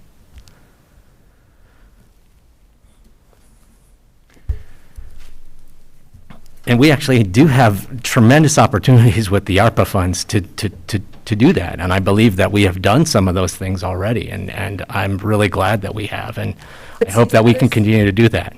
The other side of the childcare, though, is the wages that were going to be paid were the SEIU jobs. So they're going to be paying, $20 an hour. And that was also, they were going to be perhaps attracting the people that were working in Sun River because they couldn't afford that wage.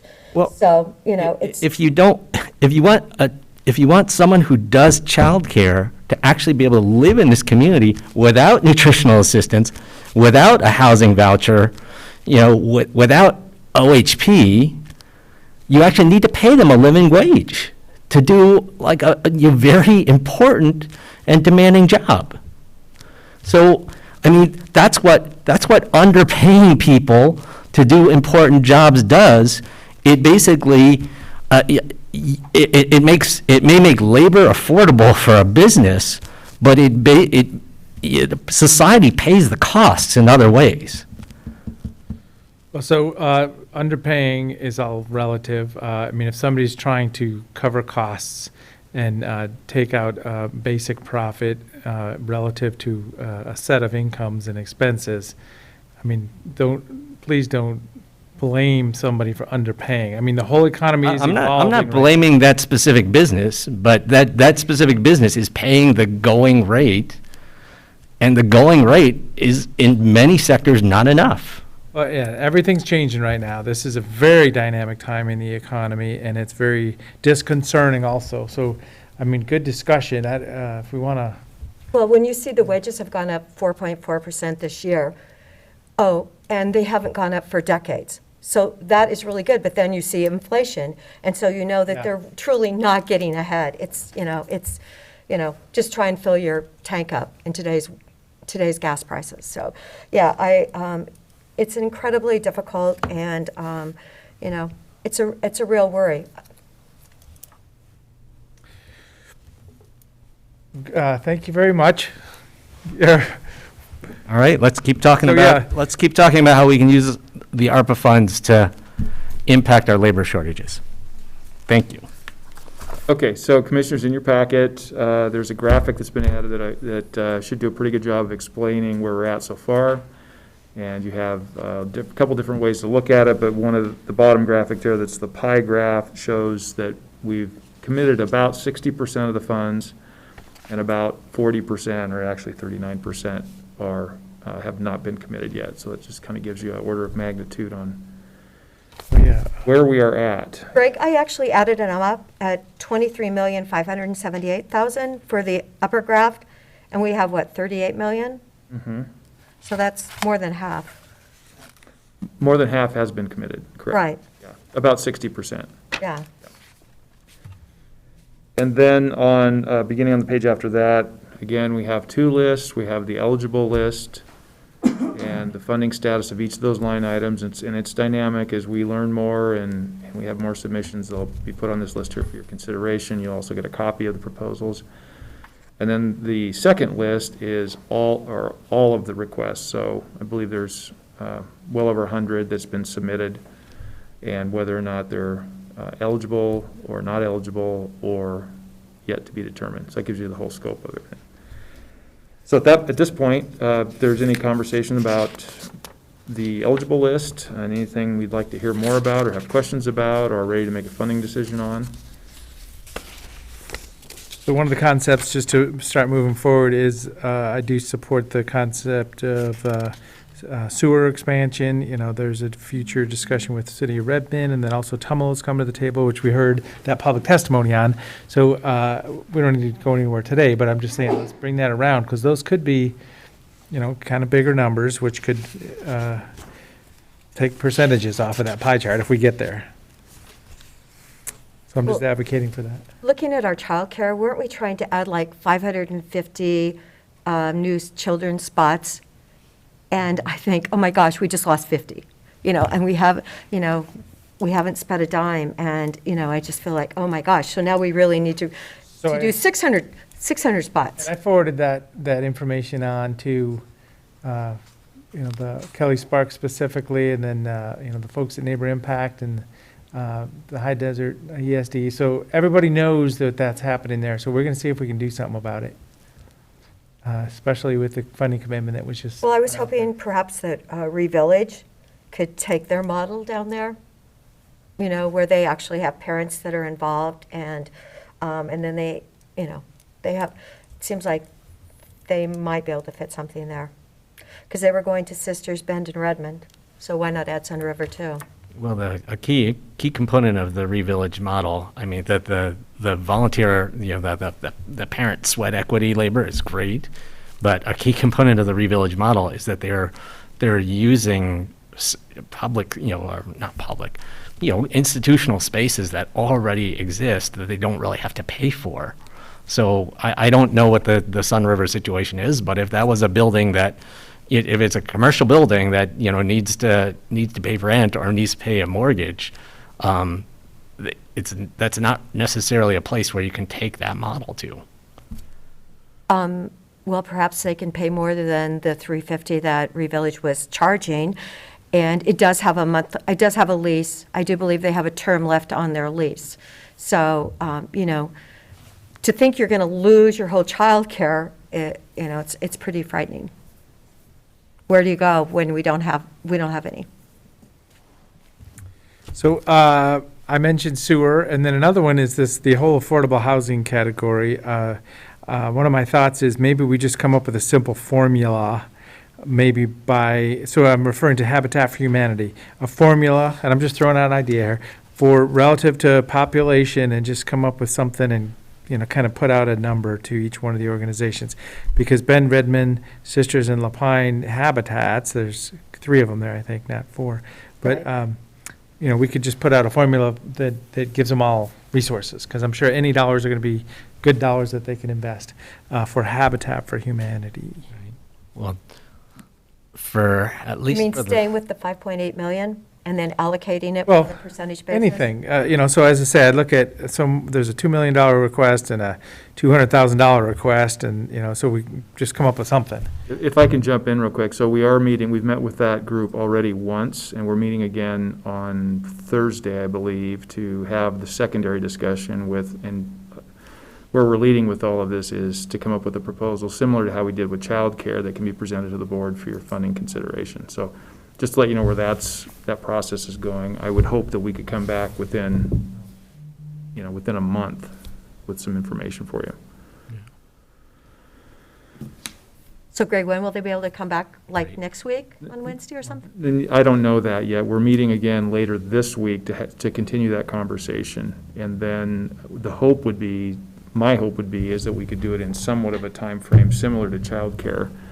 It's a different dynamic than childcare altogether, but to come back with a proposal for the board to consider.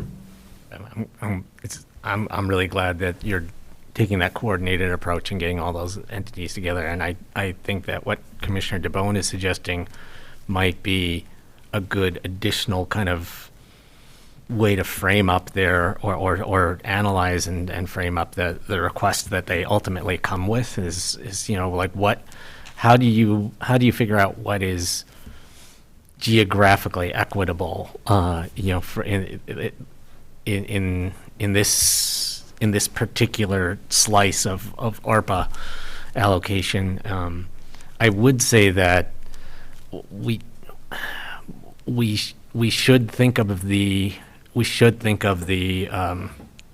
communities differently in one sense, because we are all kind of on a separate track. We're getting ready to turn around and contribute a substantial amount of land to the Lapine Sun River Habitat for Humanity, and so I kind of feel like that should be counted against what their what their total proportion would be, because these most of these other habitat proposals are basically to do that, to acquire land. So if we're directly giving land to Lapine Sun River Habitat and the others are asking for cash for land, what we're contributing in land value should be kind of part of the equation, or part of the way we look at things. That's fine. That's an idea too. Yeah. But I agree that coming up with some kind of way to So my experience is to there's provide really good advocates provide out assistance there. across the communities, but in some kind of proportionally defensible way. I guess, yeah, there's good advocates that are going to justify exactly the great investments, and I'm just thinking there's a lot of energy and effort that goes pushing and pulling on this, and I was just trying to get a little bit of direction to it before we spend a lot of time negotiating and having multiple meetings, and we're just trying to give away money to do good things, so that was my mindset. Give away money. Any thoughts on that, Commissioner Adair? Just, I was referring to kind of a habitat subset of the affordable housing requests. Right. Well, if we're already down to 40% of the ARPA funding's left. Is this a pool that we've already set And aside? Or I'm is that just fund- looking at it. Is it in the graph? Transitional housing, I don't see it over there. So because we haven't allocated, we haven't committed it yet, have we, Greg, on the graph? Administrative, no, there's nothing there for affordable housing. So this is going to be on top, and if we do almost 6 million, And that's just wild requests, though. We could cut that in half right now and say, here, work with this pool instead. I mean, and I'm just throwing out ideas, but is $6 million the right Well- number? Because that's just people's requests. I think Habitat for Humanity is an outstanding program to help it, give it future projects. I think that's really important, and so I will be happy when we can have those groups present to us. Talk to those people, seeing what they're doing. They have incredible track records, extremely successful, so it'll be good to make them so they can sleep nights. So one of the other concepts is the cost of land, and this is where I think, we used to say we've differed a little bit. If we give a bunch of money to a habitat and they go pay a good market rate for some parcels, that empowers the market to be more bold, saying, yes, our land is worth this much money. And the next guy has to, either bid against or at least have a reference to that big expenditure. I would much rather try to lower the cost of land by, and as I say, the UGB expansions and distributing or dispersing the development out of the high dollar areas. So, there's a mindset or a concept there. Because I just remember one of the sisters one says. Oh, but I love that project. Laird Superfood is that a lot of dollars for that land? Is kind of what I'm thinking. It's down. It was 1.5 million. She's brought it down considerably. I would hope it would be a lot more lots than what they were originally talking about. But I know they were trying to really realize that it's a nonprofit that they're doing, and we need those costs down. So I know that Charlene's really working on that. And I'm just saying, we give them. Here's a bunch of free money from the federal government, and we're going to empower you to go do a great thing. And we've disturbed the market by doing that, just like we're talking about wages. Same thing, right? But the whole project there is to make it housing affordable for people to actually be able to work and live in systems. What I'm referring to, so the federal government's going to buy down the cost of land, that government defines land use rules, which makes it a high cost, which really perturbs the market. It's a parallel path. We're talking about a couple of acres in here. That is not a market driver. These people, they are market. Somebody that wants to buy or sell, some real estate agent's going to say, "Look at this comparable," and then all of a sudden they're like, it just drives the market. That's why. Same situation. That's why these entities, that's why the habitats, cultivate their relationships with realtors and landowners who get it, who get the big picture and are willing to not gouge them for, the premium price. A Bend Habitat, I know works with, what's the gentleman's name? A realtor, Tony Levinson, right? Who works really hard to identify, good centrally located parcels of land that could be, that could be bought at, at cost, or, at not what you would charge, not what you would charge someone who was going to turn around and go out and buy and build a bunch of $800,000 homes. So these organizations who have done, as Commissioner Dare was saying, have a track record and have done the work in our communities and have the relationships, they're getting the best deals that they can. And they're just dealing with the real costs of getting work done, building housing in this community. Well, and they're producing something that is desperately needed, which is housing that someone who is on a locally based salary, who's earning local wages, actually could afford to live in. So we've got our affordable housing with $5.8 million in requests. Are we going to think of that as the domain of discussion? Or would we think of it as less than that? I guess maybe that's a high-level way to look at this. Because if we send Greg off to a committee meeting of all the Habitat people, they're going to be like, yeah, okay, if we're talking 6 million, I want my share, which is going to be this. But if they're talking 3 or 4 million, it'll be a different discussion. So I'm just throwing out an idea here. And maybe there's no reason to limit it. I'm just, maybe we should double it. I'm just throwing out ideas here. In terms of outstanding, what's outstanding that we want to use ARPA funds for? We have had some wastewater discussion. We still don't know what our business assistance pot is going to come in at. And we've got affordable housing. I think of those things, affordable housing is one of the, of the outstanding priorities or goals. Affordable housing is one of the it's way up at the top for me. And, I would be completely comfortable and supportive of putting $6 million into affordable housing projects. I mean, like maybe we can get even more than what's currently in the pool, in the mix, that has been submitted to us, and anything we can do to get like even more housing for the dollar is great. But The scope of that, of $6 million, because it's already 5.8, is the right size probably for this pool of ARPA dollars. Maybe that's a good statement for I today. feel like it's It'll a, give 'em direction. I feel like it's an 16% of it, so. Is that, we put quite a bit into childcare, so 6 is, it almost feels like it could be a small number in one aspect of it too. So what's the first line? If we come out with childcare and affordable housing being the largest allocations that we do in terms of categories, I'll feel like we did the right thing. Who's behind affordable home ownership? I don't have that detail with me. I can get it. Okay, that's why, I just wondered. Okay, we'll have to find out. Thank So do you you. feel comfortable with that scope of the request then? 16%, 15.7, yes. Okay, good. So that gives, so the It's scope of what's 5.8. already on the paper is digestible by the commission at this time. But I want to, Go forth and negotiate. but I want to know who this affordable home Yeah, so ownership there- Yeah, I'll send that information out. So, Maybe that's the core request? I don't know, I would have thought it would say core.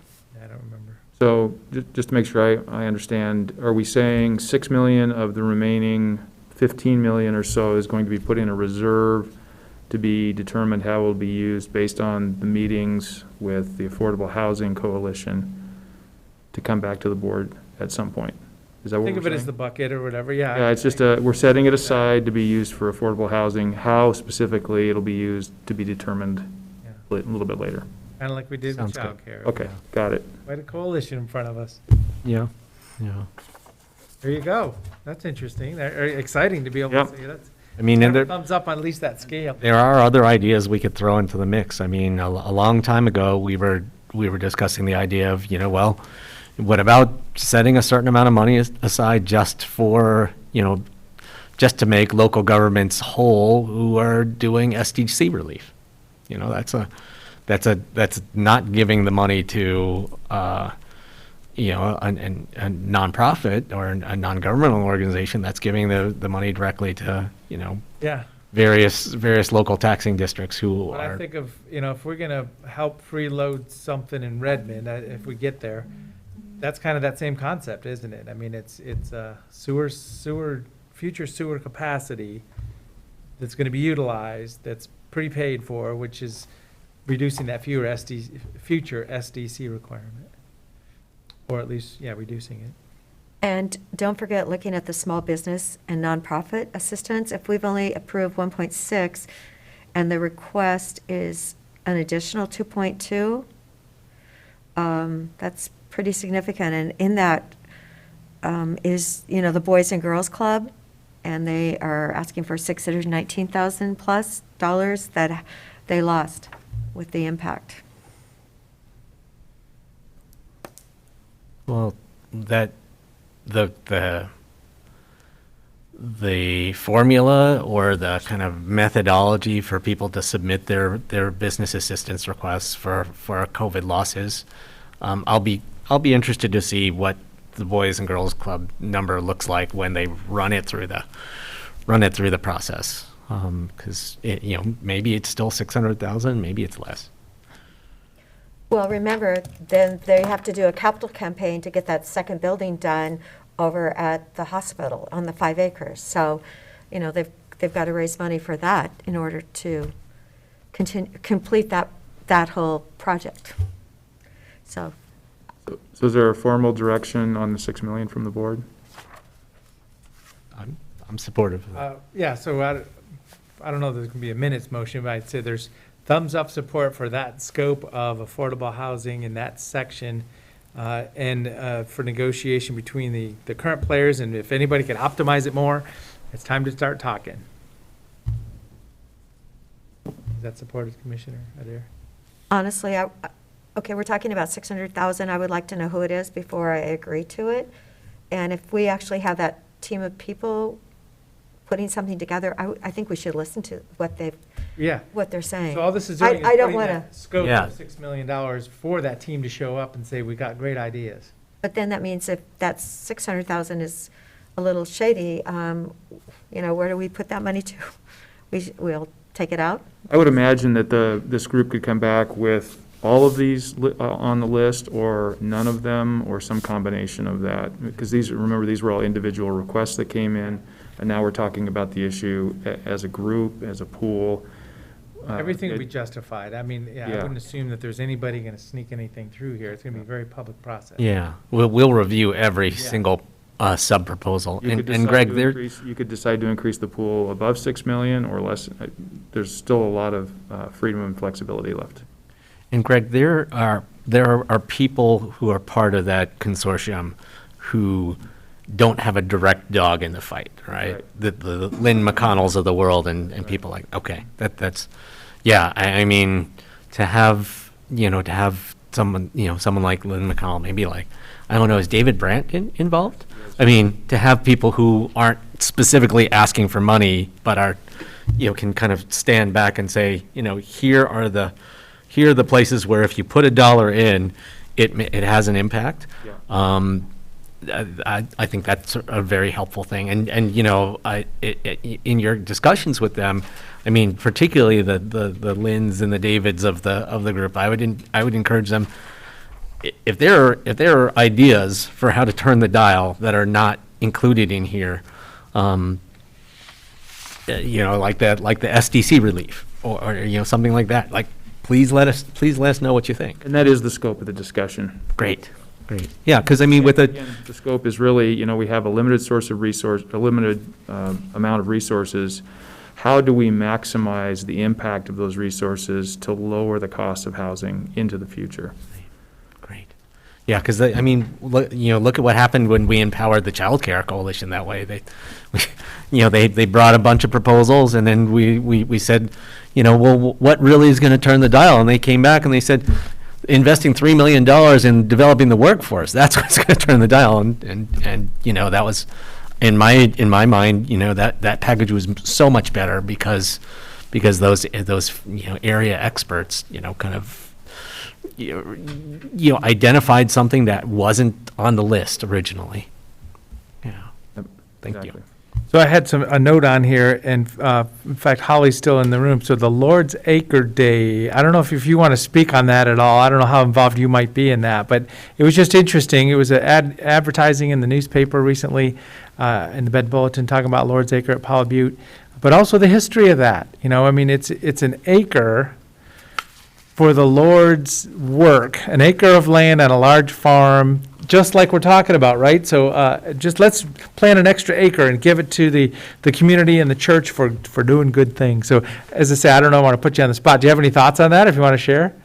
Just the history of it, because as I say, I think you've probably attended. But as I say, I'm just bringing this up because I had a note on my page from our Thank you, Commissioner DeBonne. Yeah, as a resident of Powell Butte, I can testify that our family has participated in that festival for years. And I think even when President Kennedy was a senator, he and his wife attended and purchased a quilt.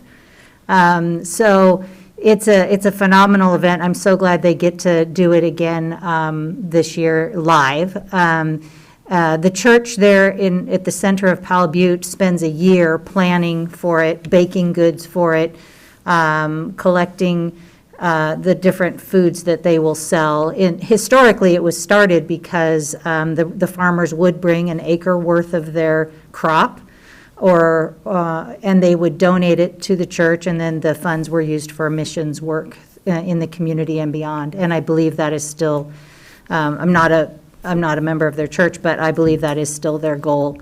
And it draws people from all over the region and beyond. And it's a day of, they pull pigs out of the ground that have been cooking for a few days, and you can smell it in Powell Butte.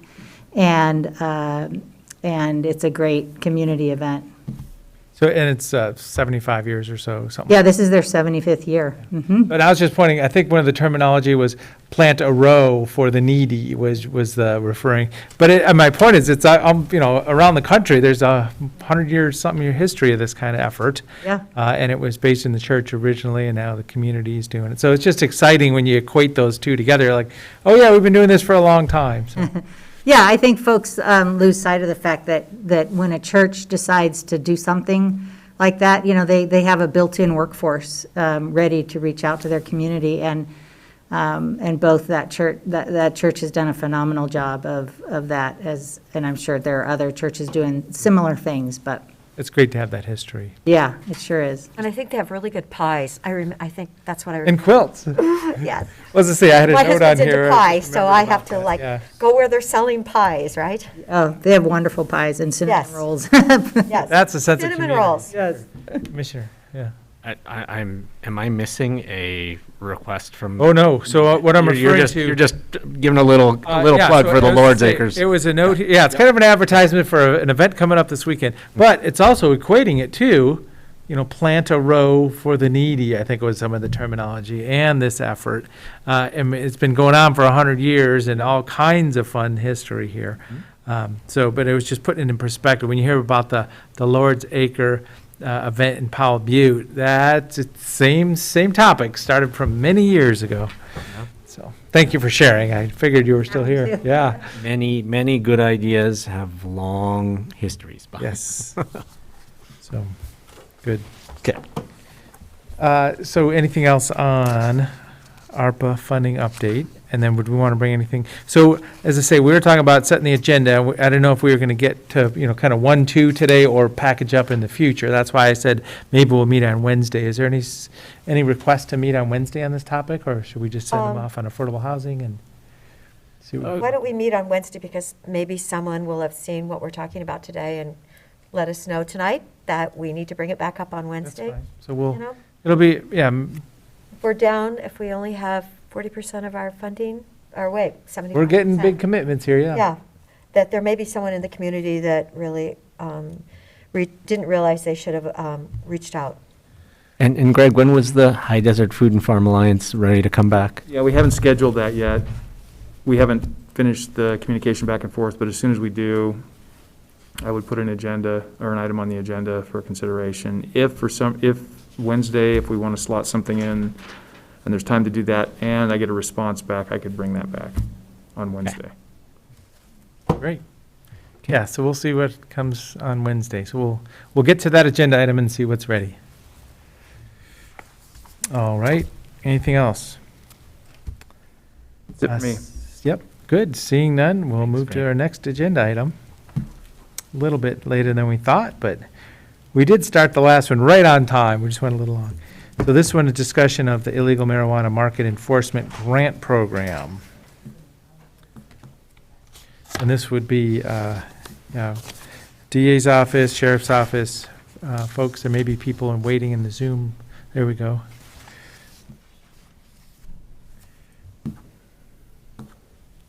So Kathleen Meehan-Coop is on, yep, so. You can, it There. looks like you're the only one attending so far, but go ahead and kick us off. Okay, sounds good. Thank you again for having us today. We are here to talk to you about getting approval to accept our 2021 grant from the CJC, which is for our illegal marijuana project. This is the third year or the third grant cycle that we've actually gotten funding for this work, and it really focuses on enhanced enforcement as well as prosecution to address the illegal marijuana market here in Deschutes County. The grant funding will cover personnel as well as training and rent and some equipment for the program. And our big kind of change, one of the things that we're requesting is for one of the management analysts, which would be Sterling Foster, who is the other part of my FTE, moving him with the grant funds from a 0.3 FTE to a 0.4 FTE, since that position is funded at a 0.1 position through the grant funding. The grant funding goes from July 1st, 2021 through December 30th, December 31st, 2023. So it's a 2.5-year grant cycle. And we are, with this grant, it's not actually written in within the proposal, but we had some rollover funds from our last project that are going to allow us to continue to use through the end of 2023. And a big part of what we're going to be focusing on this time is we have some consultants that are coming in to help us really kind of dive a little deeper into what's occurring at these illegal sites to help us determine whether or not there is additional environmental degradation happening and identifying some of that. And so it's a pilot to help us determine whether or not this is something we should be looking at going on into the future, or is our speculation that environmental damage is actually occurring not accurate. So we're going to be working with these researchers, and we're going to be using some of our rollover funds to help fund that little pilot study that we're doing through the grant. So it's kind of a quick snapshot of the program. Do you have any specific questions? Kathleen, I'm not sure if you'll be able to answer this, but one of the things I've been trying to get my hands around is we have a range of activity focused on illegal marijuana. You know, we're trying to find black market production, black market distribution, and I don't yet have a good sense of whether that is all under a single umbrella or whether we have multiple kind of streams of work happening simultaneously. I know that historically, before we lost the tax revenue that we will be getting a portion of back soon, those funds, a slice of those funds were being used for detectives and code enforcement work that in support of this mission of, cracking down on illegal marijuana. And so I was just wondering whether the work described in this proposal encompasses everything, or is this a subset of everything that's happening, related to illegal marijuana in the county? And if so, if it's kind of like all under one umbrella, but this is only a portion, like I was trying to get a sense of how much this grant makes up of the whole of, the total budget for that work. So I probably can't answer the entire question, but my understanding is that this is the majority of the funding specifically around illegal marijuana for the code team. So we have 2 detectives that are involved from the Sheriff's Department, and going forward, we'll have another half a detective from Bend PD.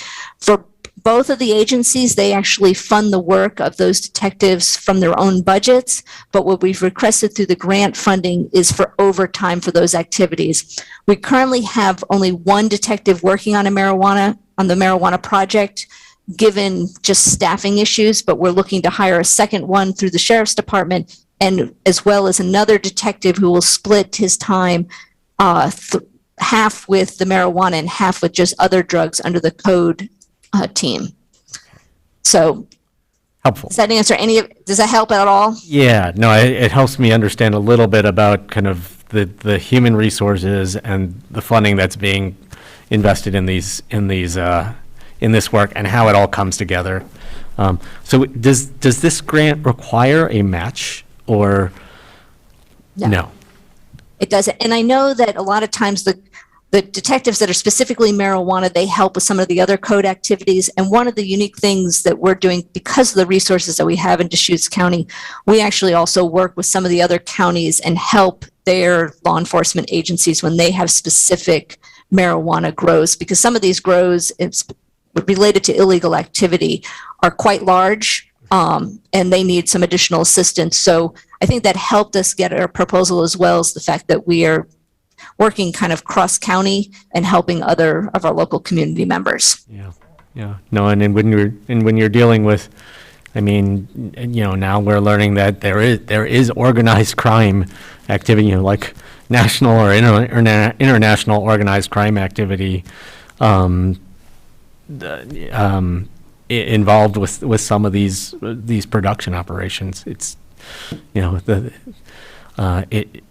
the least we can do is work cross-county on that, to match the international or national organized crime bodies with a little bit of local coordination. Exactly. Yeah. So Kathleen, I was just talking to Rob Bovet a couple of weeks ago, and he was saying that there are 9 counties that actually have tremendous problems with cannabis, illegal cannabis at this point in time. And I was really glad to see that through this grant, we were able to buy the 2 Light Lab cannabis analyzers. I think that's great that we have them. They're available, and our people will know how to run them. Because I know originally they had to, borrow one from the state police, and then the state police had to send somebody to run it. So, it just seems like we're definitely ramping up for what, we found out in Alfalfa. Yeah, and I believe that we're planning on, as soon as we get approval, we'll actually purchase those. So my understanding is we don't have them in-house yet, but we will shortly, and making sure that the team is up to speed on ensuring that they use them correctly. Oh, good, good. I thought Dustin Miller said that we He said we had them. And they may have already gotten them. Okay, and Yeah. I'm in a different office, and that potential portion of the funding is handled specifically by the Sheriff's Department, so they may have already taken care of that. I believe that's what Dustin had said during our marijuana advisory committee meeting on the, 18th of October? So we were I able to would share that trust him. information with you at this time. Yes, it went from them to you, so we finally knew something. So one question, so the application itself was put in by the sheriff's office, the Bend Police, and the district attorney's office, correct? The 3 parties? Correct. Because inside the 3rd page or so, the 4th page, it talks about rate the following illegal marijuana market problems as they exist. So, I mean, that's kind of a statement there. Interesting seeing the trafficking and diversion is extreme. That talks about the different things, code and civil violations high, financial crimes high, increased calls for service high, organized crime, juvenile use. So, I mean, those are, making statements by even filling out the application to the world, letting them know. Serious business here. Yes. And it's some of the questions are challenging to answer, but we have to look at the cases that we've had come in-house, understanding how frequently and in comparison to other types of cases. And so Danielle, who's the management analyst on this project for the Sheriff's Office, she goes through all the cases every year so we can answer those questions. Yep. Well, and we did get to go out to see a bust out in Alfalfa, and it was just a big old operation, and they were, everybody that was picked up said, I thought it was hemp. So it was really interesting how it was a disconnect between the reality of high THC marijuana grown at a large scale for export, illegal export, and how do we get on top of that? Because we sure don't want to have a really, I'm referring to a shootout at one of these facilities. It would be bad, but we can't let this keep going either. When you see what they've done in Josephine and Jackson counties, the takeover, they've, just totally cleaning out the creeks, the streams, just doing whatever they wanted. We definitely would like to help them, support them in their endeavors. But I noticed that really we need more people that are able to recognize marijuana use when they're driving. In here, it seemed like that's still a problem that we have on how to actually properly identify. It seemed like it was repeated in a lot of the difficulties that we have in the state.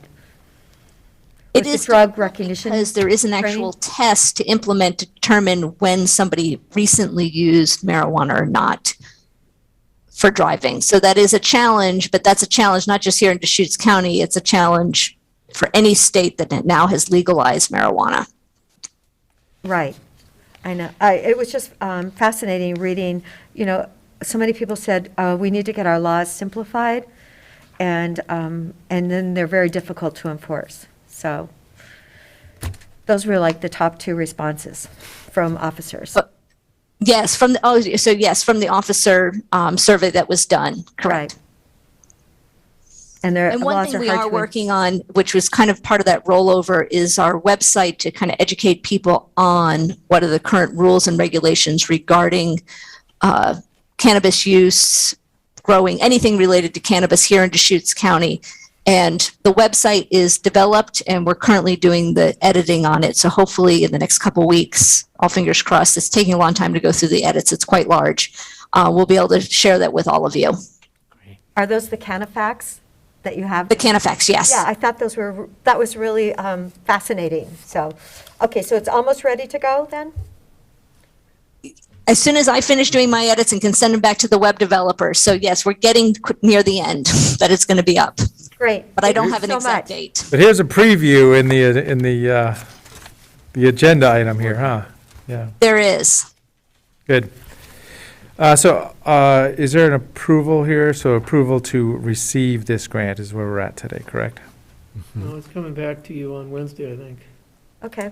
Oh, is it for today or Wednesday? Now we're, Resolution, I thought. yeah, so it talks about approval There is of a a document recommended motion on this 23. document. Yeah, Okay. It says discussion on the thing, but do upcoming resolution.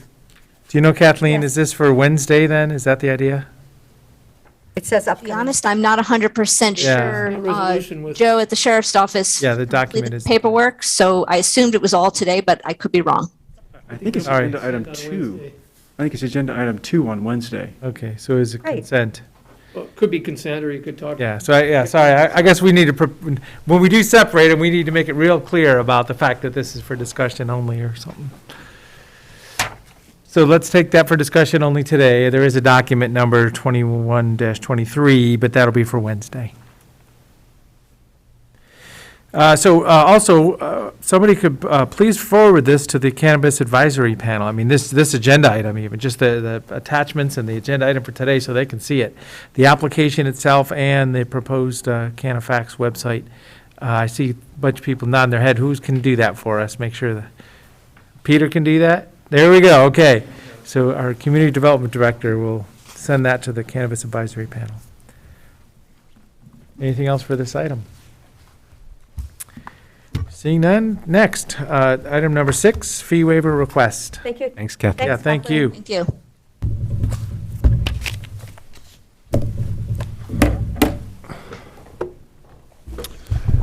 Good afternoon, Commissioners. For the record, Peter Gutowski, Community Development Director. This agenda item pertains to a fee waiver request on behalf of Wairika Butte Enterprises. They're represented by Ed Fitch, and Ed may be joining on Zoom. I saw an email from him that said he was certainly going to be listening over this discussion. So the request is for a fee waiver reduction for a plan amendment zone change to redesignate an exclusive farm use zone property to surface mining for aggregate resources. The property is approximately 5 acres in size, and it not only is zoned exclusive farm use, it also contains a wildlife area and sage grouse area combining zone. The property is located near Hampton and Highway 20, and the fee waiver request is to reduce the land use application fees for a plan amendment zone change to $6,000. The plan amendment and zone change application for the subject property range from approximately $24,000 to $27,000. It just depends on whether there's a Goal 3 exception that needs to occur. I did coordinate with Chris Doty, the Road Department Director. The department is certainly interested in surface mining materials, aggregate materials in this area of the county, but I need to underscore that this fee waiver request is really for the board's consideration. The Road Department was not approached on this matter and does not have an opinion on the fee waiver request. As noted in the memorandum, staff finds itself, recommendation is for the board to deny the request, specifically because of the Community Development Department fee waiver policy. That policy really pertains to nonprofits or public organizations when there's a public purpose, and there's not a carve-out for privately initiated applications.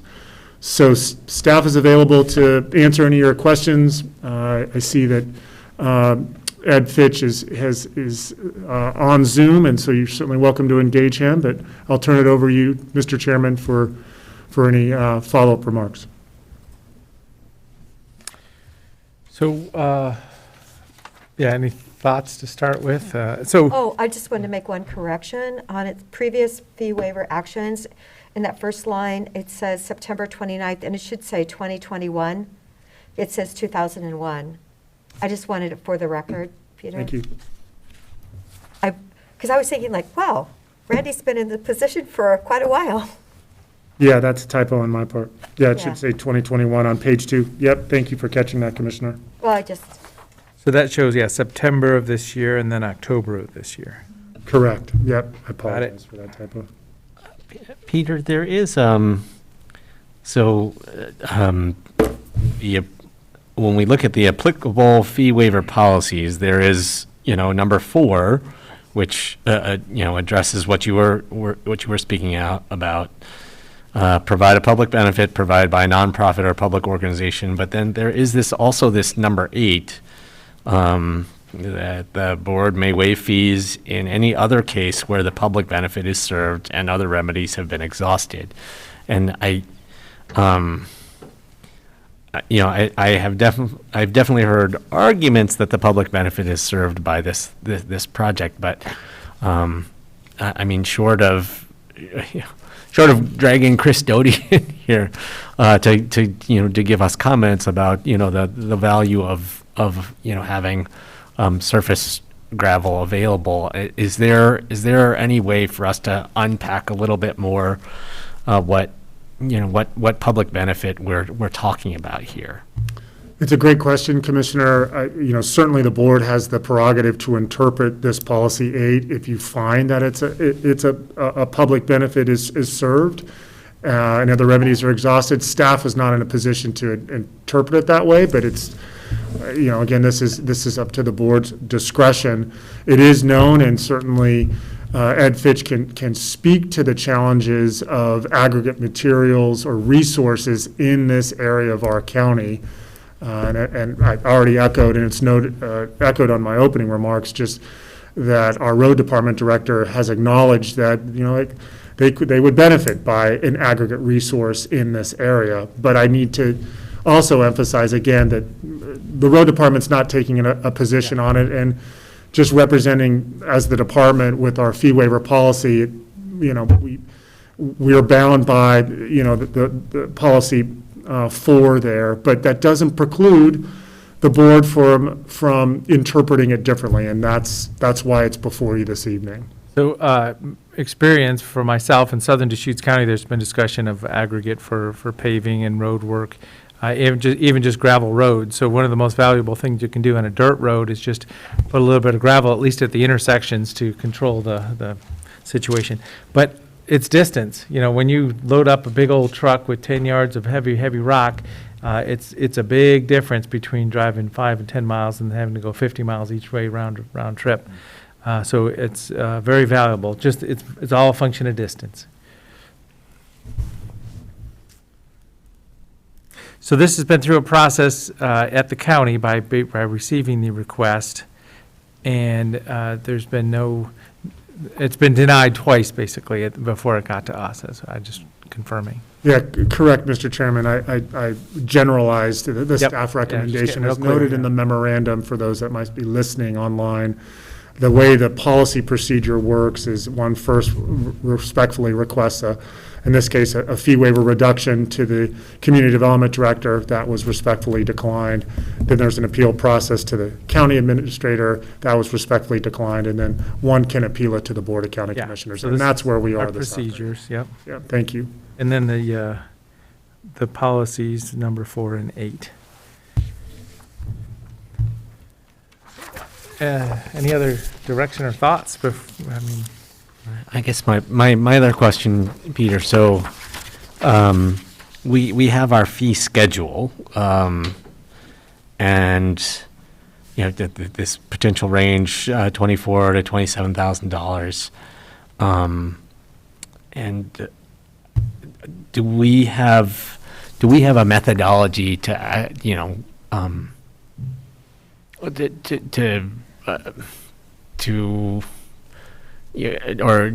documentation or analysis that shows, this is, so that we can say to applicants, this is really the amount of person hours that this is staff time this is going to take, and this is how much that costs us. Because I do think it's, if this is the cost of our, of our staff time to process an application, I mean, if we don't charge the applicant, I mean, we need to pay for that somehow. So. Yeah, thank you, Commissioner. It's an excellent question. The Community Development Department is primarily based by fees, and there was a fee study that was performed just a few years ago, and the fees reflect average costs. This is certainly an application, given its location and its request, that will, I think, generate some significant interest in the community. The fees do capture a hearings officer proceeding because of it's a rezone from potentially from exclusive farm use to surface mine. It requires not only going into a hearings officer, but because it's resource zone per our procedures, there's also a second hearing involved with the Board of County Commissioners. So it is a two-hearing part process because there's sage grouse and antelope in this range. You're talking about addressing, and a proposed surface mining, you're talking about 3 Goal 5 resources that will have to be addressed. So and that's not even including, traffic analysis per the transportation planning rule. So this is a significant application. But nonetheless, the fees are an average, and that's what was identified just, like I said, a couple of years ago. Thanks for unpacking that for me. Any thoughts, Commissioner Adair? Okay. I appreciate that it has been recommended that we don't approve this. What I had wondered and highlighted was that we have previously reviewed the application with the Oregon Department of Fish and Wildlife, who have opined that there should not be any negative impact on the sage grouse population. But I was actually looking for that letter, just to see if was it attached?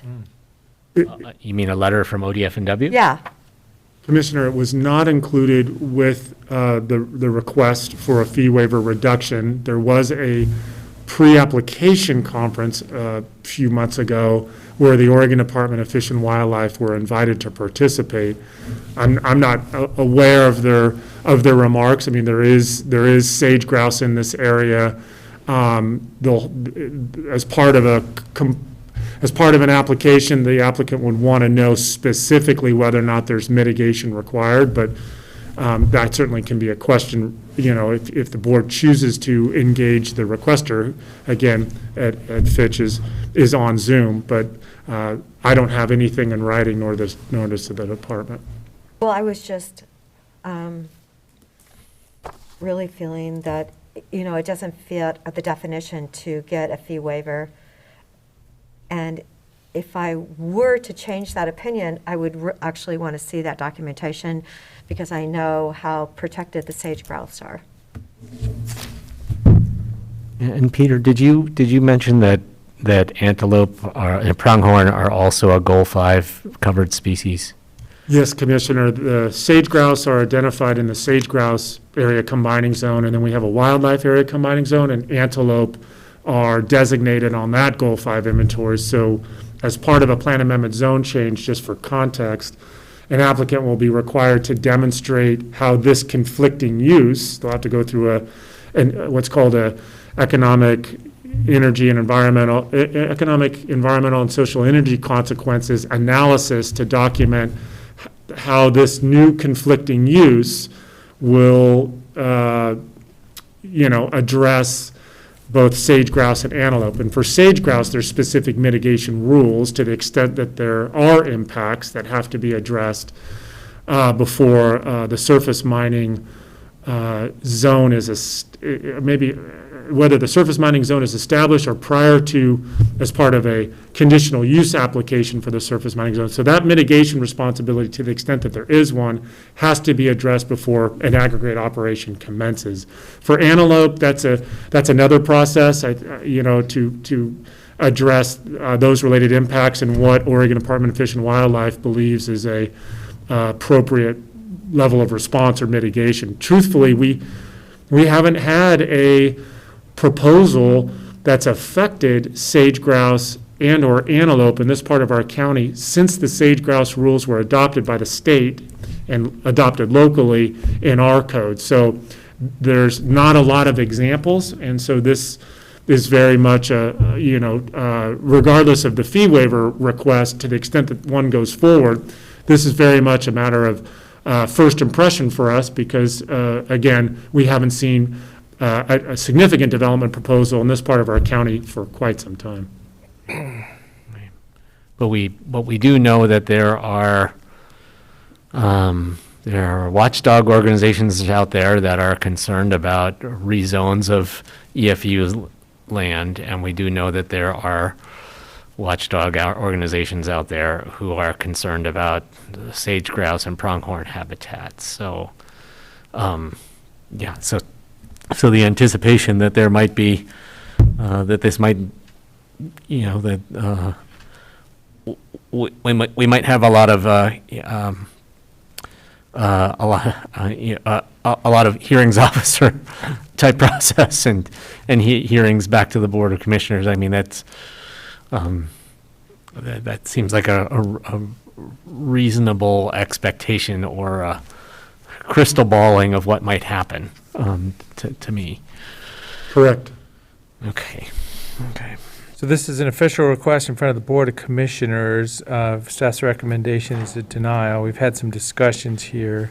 Are we ready to put direction to it? Is there a motion?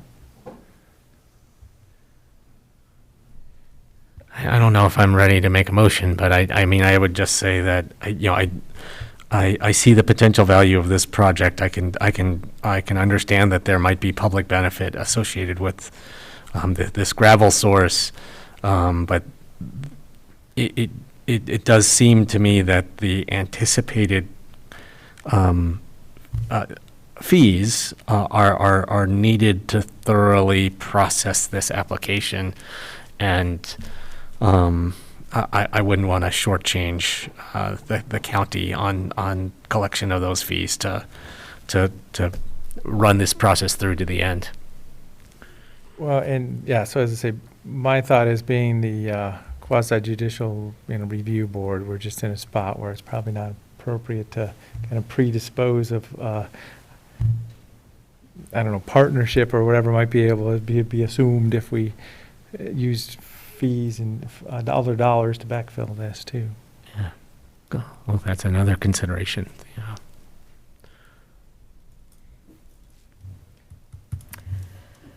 Oh, and I honestly might have called Chris Doty just to see if this really does make a difference. But, hauling something 40 minutes or hauling something 10 minutes, got to drive the truck out there. So anyway, I just don't feel that it fits our measures, and I'm not comfortable doing it at this moment. And if this application is fully pursued, it doesn't mean that it doesn't mean that we don't want it to get full and fair consideration, and doesn't mean that it couldn't possibly move through the process and be approved. But if we're talking about who bears the costs to figure that all out, I do think it's appropriate to leave that with the applicant. And so I guess I would move to deny the fee waiver request. And I'll second that motion. Okay, it's been motioned and seconded. I will acknowledge this is we all feel kind of the same, it's like, oh, we'd like to almost help or be a partner here, but this is the land use in the state of Oregon, possible watchdog organization participation, and there's just a whole big picture around this one. So I'm just acknowledging that I think we're all in that spot where it'd be nice if we didn't have to make this decision, but, we'll go with it. So I am, going to call for the vote then. So Commissioner Chang? Yes. Commissioner Dare? Yes. And Chair votes yes for the denial of the fee waiver request. Mr. Fitch, thank you very much for joining us, and have a good day with that notification, what we just did. Yeah, sorry. Sorry. Sorry. Okay. At this time, item number 7. Wildlife inventory update. Continued discussion and options. So each time you bring this back, we put more clear words around, okay, yes or no, or A or B. Option 1, option 2. We just got to see in real time how wildlife overlays might affect the way that we look at land use. Yeah. Yeah, this is aptly timed in the agenda, I think. Good afternoon, Tanya Saltzman, Senior Planner. I'm here for a continued discussion, as noted, of the options in terms of pursuing wildlife inventory updates. Staff was here about a month ago with what we were calling a roadmap of options. Fairly extensive, had a lot of data, a lot to chew on. And we're back, the royal we, I suppose. I'm back to continue that discussion and answer any questions that the board might have. I'll briefly go over those options, those 3 options. I won't belabor them, but then we also have a slight modification to the anticipated timeline upon kind of further thought and research. Staff anticipates that each option would take a little bit longer than we initially anticipated. So I'll just go through that fairly briefly and then open it up for discussion if that's okay. Option 1 was to select one of the 3 inventories to update. As you might recall, the inventories that were addressed in the DLCD-TA grant were mule deer winter range, elk winter range, and sensitive birds, which included golden and bald eagles. So this first option, which is sort of the smallest, would be a pilot project for one of these inventories. Staff would recommend, if this is chosen, that the mule deer inventory be that update. It's a highly visible species, obviously, and our impression from our interagency working group is that that is the best and newest, shiniest data. Whenever I get a hunting tag, they're invisible. They were in my yard this morning. Oh, there we go. Okay, wrong place then. Well, you don't have a tag to get one. Yeah, yeah. They know. And a pot of. They do know. Yes, so that would be staff's recommendation to address mule deer because they are suffering. The population is declining, as we've discussed before, and so that's a critical need to kind of keep those updated. And that's, of course, open for discussion, but that's our staff's recommendation. The second option would be to do 2 of the 3 that we've initially looked at. Staff would recommend mule deer and elk. Because those are sort of, the actual geographic inventories do overlap a little bit, and they are similar types of data, whereas the birds are kind of just a different type of data and more, there's more of it, and it's a little more complex to go through the analysis that's required to justify these updates. Not to say that it isn't needed, because it certainly is, but given that this process would be kind of the first time around for us doing this, and the first time really in much of the state by a county, we recommend that elk and or deer would be that best, most efficient first pass. And then the third option would be to wait until the comprehensive plan update is completed. That's expected in 2023 or 24, depending on how things go. That would enable staff to have kind of some of the other pieces in the context in place. As you know, the comprehensive plan looks at pretty much everything we could possibly look at, a lot of development patterns, transportation, other kinds of constraints and opportunities. So that will afford a little bit more of a bigger picture. So those are our 3 options that was presented to the board. And just to discuss the timeline, we anticipate, and again, I know I sound like a broken record, this is a new process. It is very prescribed, the process that you go through to justify these changes. It's outlined in state statute, requires a pretty rigorous analysis of each potential conflicting use, or how you kind of have to grade those and look at, it's essentially a very large matrix. It's a systematic way of evaluating how to categorize specific uses. So given that, and given that this is the first time doing this, we believe that doing one inventory, option 1, would probably take about 9 to 12 months when all is said and done. This includes the outreach, open houses with the Planning Commission, and then the actual legislative process. So the drafting of all of the legal justification, the findings, probably back and forth with partner agencies. We've been already having discussions with DLCD, all of that, as well as the actual public hearing process. So we anticipate that option 1 inventory would take about 9 to 12 months. Similarly, option 2, which would be the 2 inventories, we think that would probably take 12 to 15 months. And I realize that's a bit of a wide range, but it just depends on kind of all the factors involved in this project, as well as kind of other demands on staff during that time. So we just wanted to give a realistic sense of that timeline. We were probably a little bit too ambitious the last go-around, so we just wanted to kind of update that with the more realistic expectations, and this is how we think we could accomplish it. So with that, we're open to discussion or questions, or I don't know if anybody else has anything to add, but we're here. So maybe the big picture here. So this is wildlife inventories in our county. It's a state goal, the state land use goals wants us to understand what's going on with wildlife. And so then how does it fit in with our comprehensive plan update? As in, is it a hard requirement in any sense to do a comprehensive plan? Or can we proceed with or without this, I guess is what I'm trying to deduce. Well, it is. So it's technically the update itself, the nuts and bolts, the actual kind of text is in the comprehensive plan. So if we were just doing the wildlife inventory update and didn't have a larger comp plan update planned, you're actually touching that document. That's just kind of the nuts and bolts. But counties are not required to update their Goal 5 wildlife inventories. We have these ones that are 30 years old. In theory, those can just hang out forever.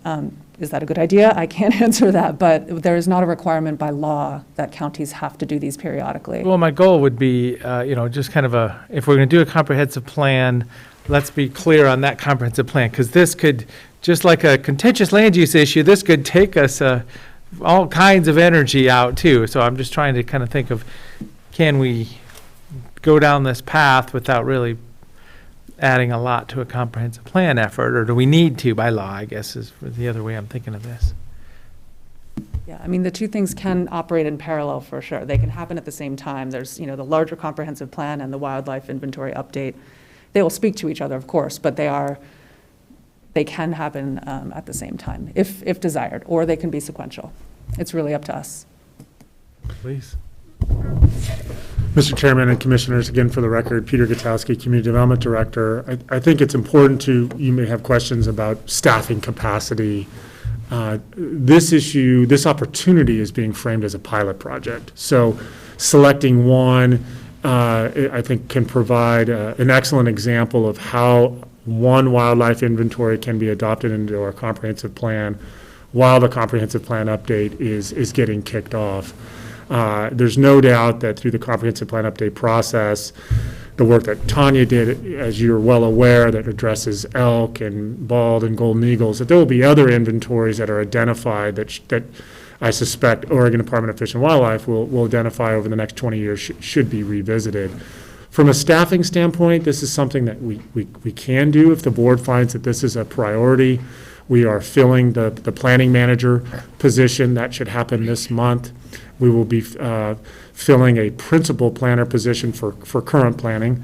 And thank you to the board's support just a few months ago, we're in the process of filling a senior planner position in long range. And what needs to happen first is to, of course, fill the planning manager opening.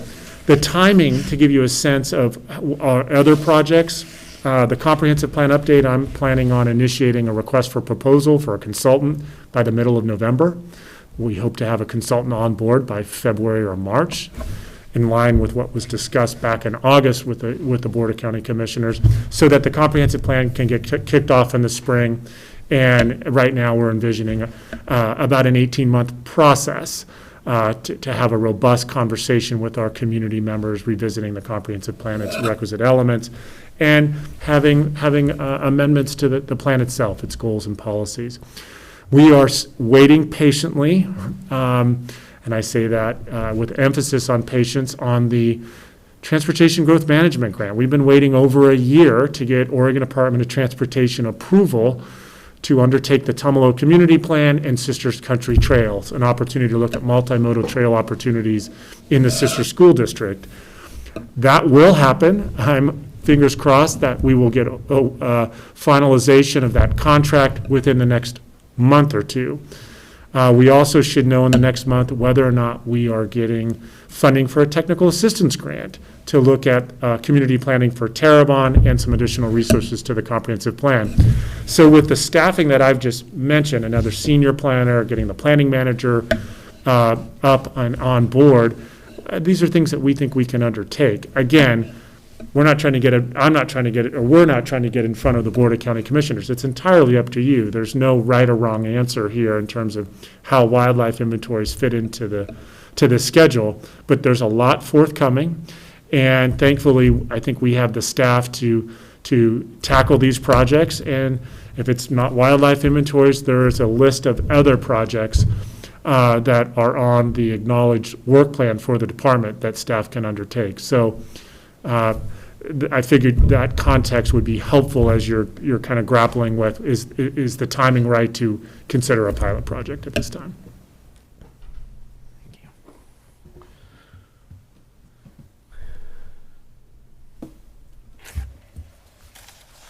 Yeah, I'm trying to think how many deer jumped in front of me a couple of days ago, right where I normally don't see them.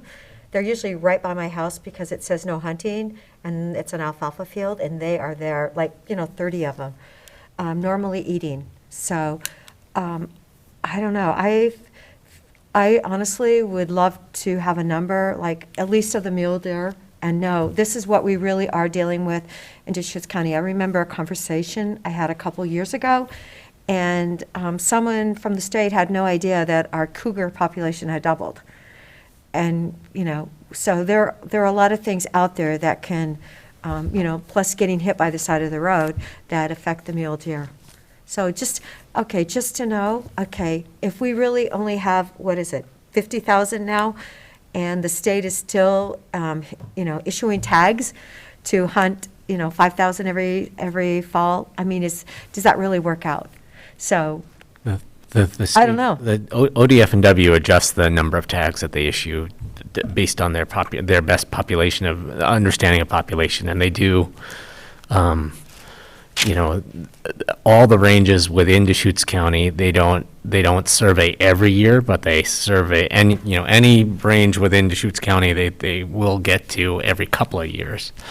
So game species is their business, and they are,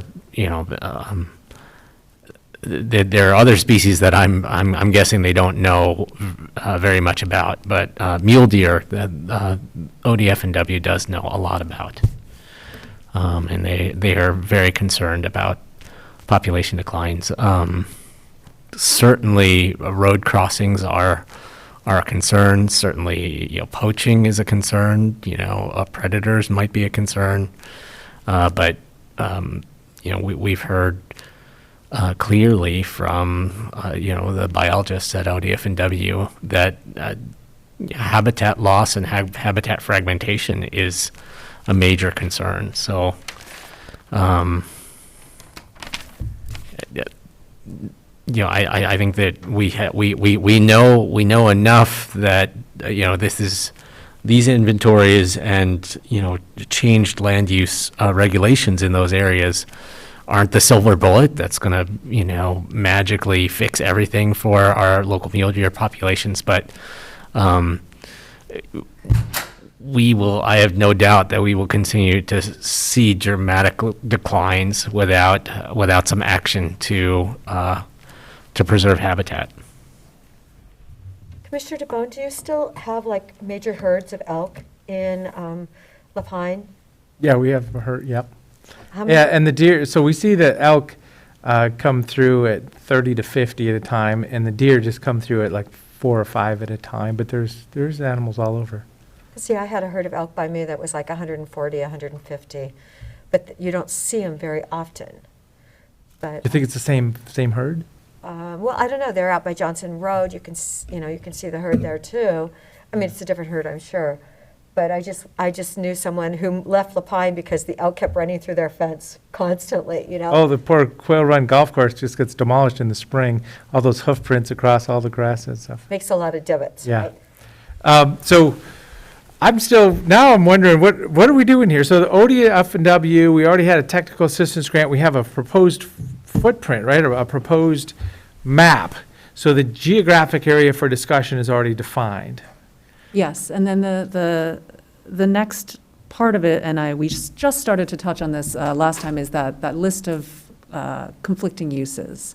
So there were some that already exist in the current wildlife area combining zone, and then there were additional ones that were suggested by ODF&W as potentially conflicting uses for deer and elk specifically. And then up for discussion is, how does the board want to treat each of those? They can be limited, they can be prohibited, they can be allowed, and there's a whole, Well, that's going to be the community. Yes, We already have exactly. That's input. We've already received input on it, and people have already provided some opinions for sure. Right, so there's the geographic component, and then there's kind of the actual Yep. language that addresses those specific uses and how those are dealt with. It might be helpful let me put it in a additional context, because the question is essentially, what does it mean to update a wildlife inventory? And so what that means is you amend the comprehensive plan, you adopt the new inventory as a map.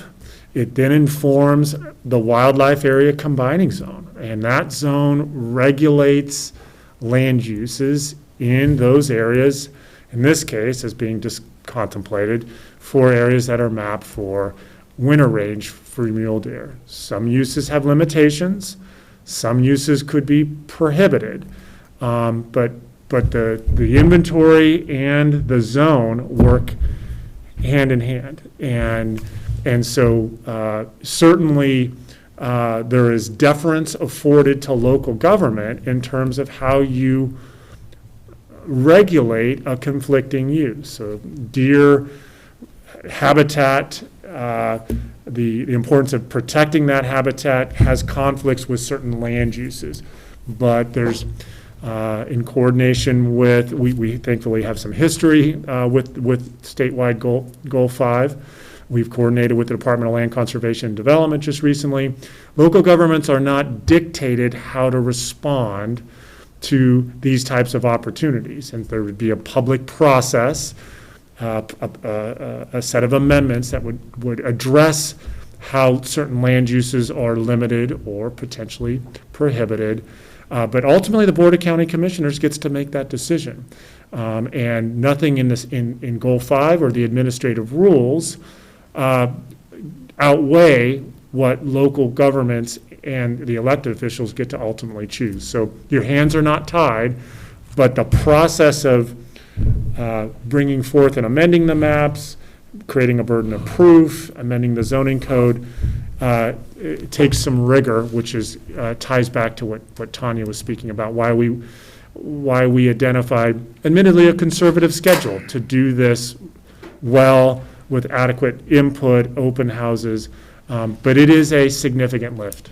So 9 to 12 months to talk about that list of items that may be prohibited or conditional uses in the wildlife area combining zone. Or uses that are permitted outright. There's a process to identify those. You have to identify the uses that conflict with mule deer, and then there's a process, a decision-making tool that determines how local governments will, in this case, Deschutes County could potentially, how they weigh economic, energy, environmental, and social consequences to protecting that use. And at the end of the board, ultimately, local government has to make an informed decision how they weighed those factors. And staff doesn't feel like they're mutually exclusive, but it is a significant analysis and one that counties rarely undertake because it is so time-consuming, and yes, it can generate a lot of public input. So does anybody know, or Tanya, do you know, when did the pack of wolves end up being like at Mount Jefferson? I do not know the answer to that one, unfortunately. Well, no, because I just Don't know wondered it what kind offhand? of impact they're going to have on our community. The White River Pack in Wasco County? No, I was told there's a pack at Mount Jefferson. I don't think they would be called White River. That's what I was told by Officer Blaylock. He said that he's seen pictures of them down there. And I know they've been spotted on Lower Bridge, Holmes Road, in my neighborhoods.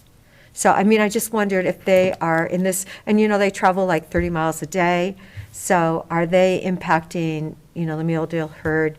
And that's such a great region of Deschutes County. There's all the farmland and, all the crops for deer to be eating. But they have been photographed there recently.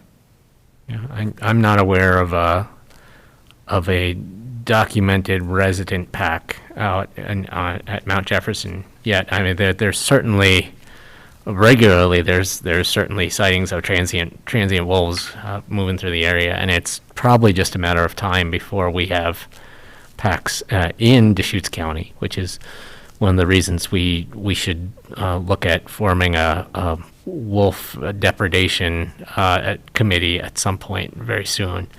But I don't believe that there is a documented resident pack in that location yet.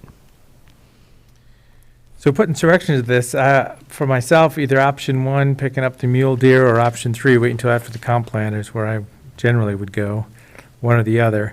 I just think that, this could be, it may be valuable to put it off a year just to kind of get the comprehensive plan rolling, but on the other hand, pulling the trigger, but starting the process, I would support We're one. not going to pull a trigger. I know, exactly. Let's not use that term. Well, yeah, we want there to be healthy wildlife populations so that people can pull the trigger. Yep. Yeah, so as I say, option 1 to proceed with single species at this time is going to be an effort. As I say, I think of it as a grand vision about how we're going to do good things for the wildlife out there. So just trying to give some thoughts. Yeah, I would like to initiate one of these inventories, at least one, soon, right away. We heard from the public pretty loud and clear that people greatly value wildlife in this community, and they want to see us do what we can to ensure that that wildlife has the habitat to thrive here. Commissioner Deere, any? I feel like just doing a count of the mule deer, I think it would be a perfect opportunity. And maybe, Tanya, it would only take 9 months instead of 12. And ODF&W has the data. We could just call them in and have them give us a comprehensive presentation on the numbers, the movements, the key areas. We don't need to study how many deer there are. So option 1, pick. I think it would be great for us to invite them in to do that for us, but we do not need to count the deer.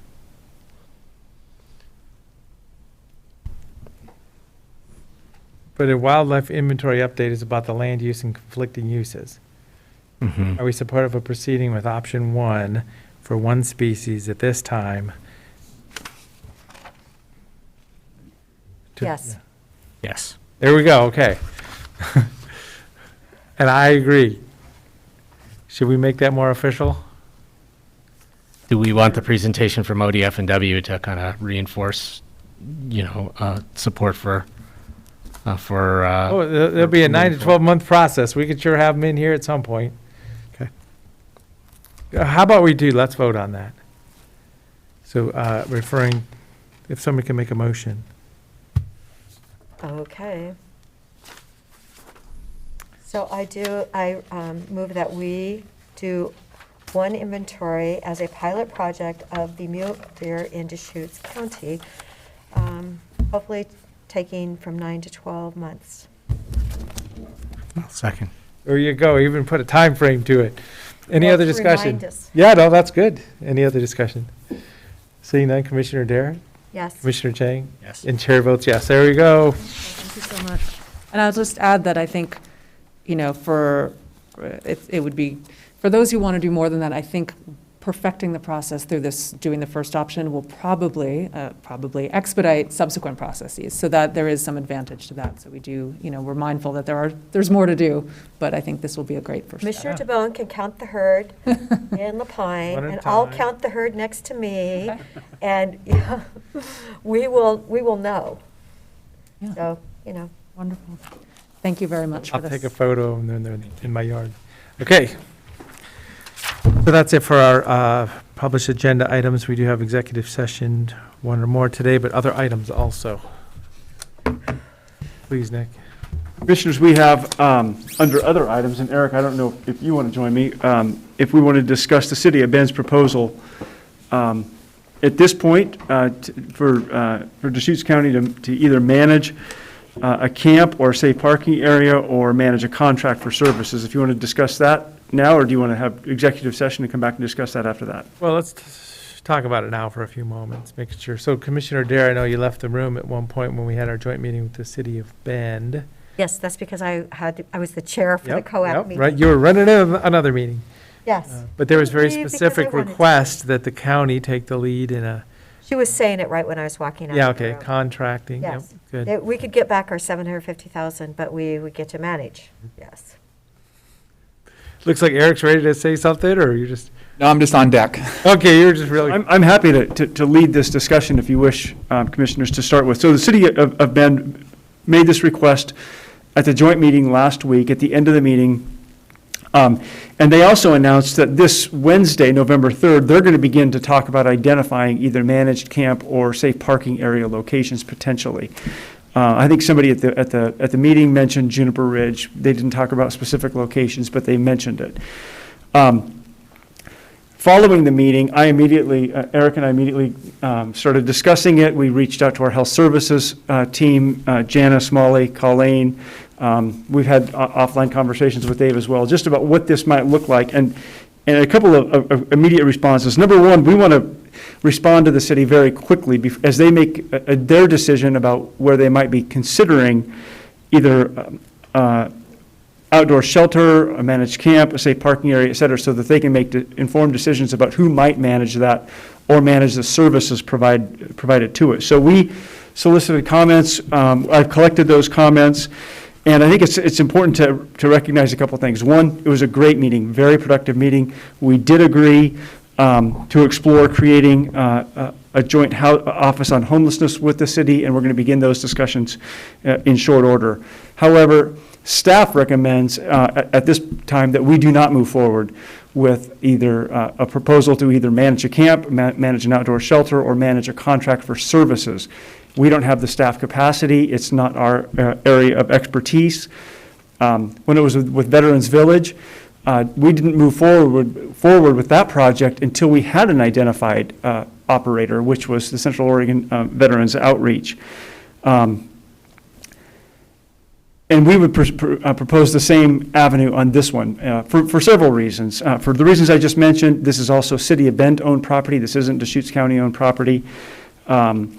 Instead, we would recommend that the city consider contacting the Rogue Retreat or Hope University, who may provide those types of services. So that's where our collective discussion has been at this point. We certainly will honor the board's direction, whatever it may be. I think it's just helpful if either I can share the information with City Manager Eric King, or we share a message from the Board of Commissioners to the Bend City Council, in short order if we know where we might be going here within the next couple of days, so that it can inform their decisions. So, Eric, anything to offer? No, you covered it well, thank you.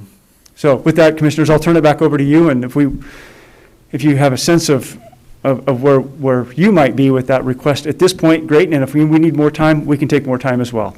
Yeah, so this is our first meeting since that Thursday afternoon meeting. Any thoughts, Commissioner Chang?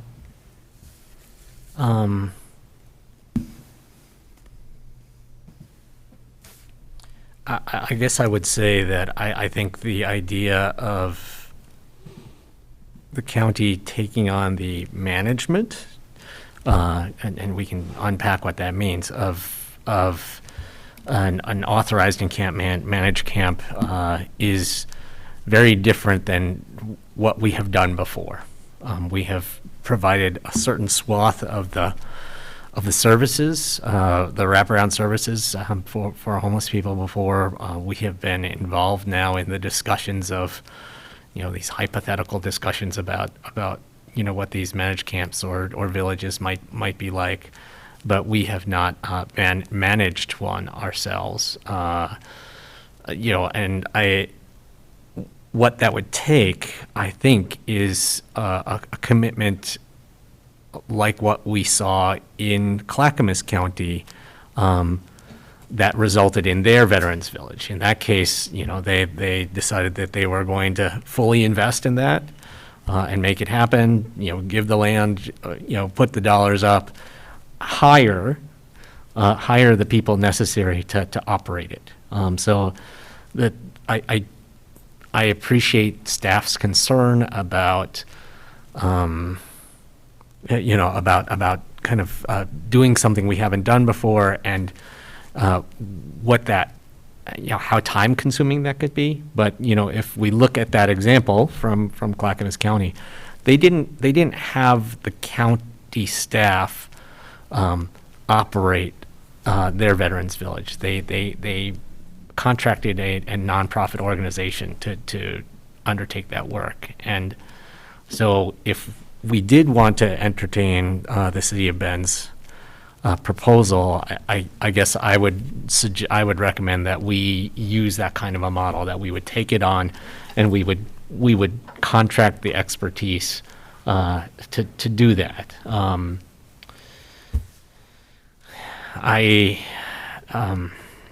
We could also just leave it with the city to find that expertise themselves. We could try to be helpful by contributing funds, or kind of suggesting reallocation of some of the funds that we have committed to authorized encampments in Bend, towards that purpose, towards the management, as opposed to towards land or infrastructure, things like that. But I'm not as opposed to it as I guess I'm not as opposed to it as the staff recommendation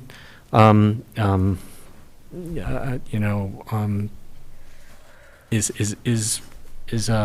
proposing, but I'm also not I appreciate that this would be different for us than what we've done before, and it would take an appetite to do things differently and to dive into something that we have not done before. Thank you. I think we should absolutely be an advocate for the successful operation of this thing, a place where people will stay. So I've been really working on this, talked to a lot of people in the last few days, even since our meeting. And as soon as you start talking about it, people have all kinds of different visions. Well, we can't call it a camp, we should call it a village. We can't do this, we have to have permanent this. We can't have temporary something, so everybody's thoughts go all over the map. I absolutely support finding an operator for a location in the city of Bend, where we have resources to be able to support them financially.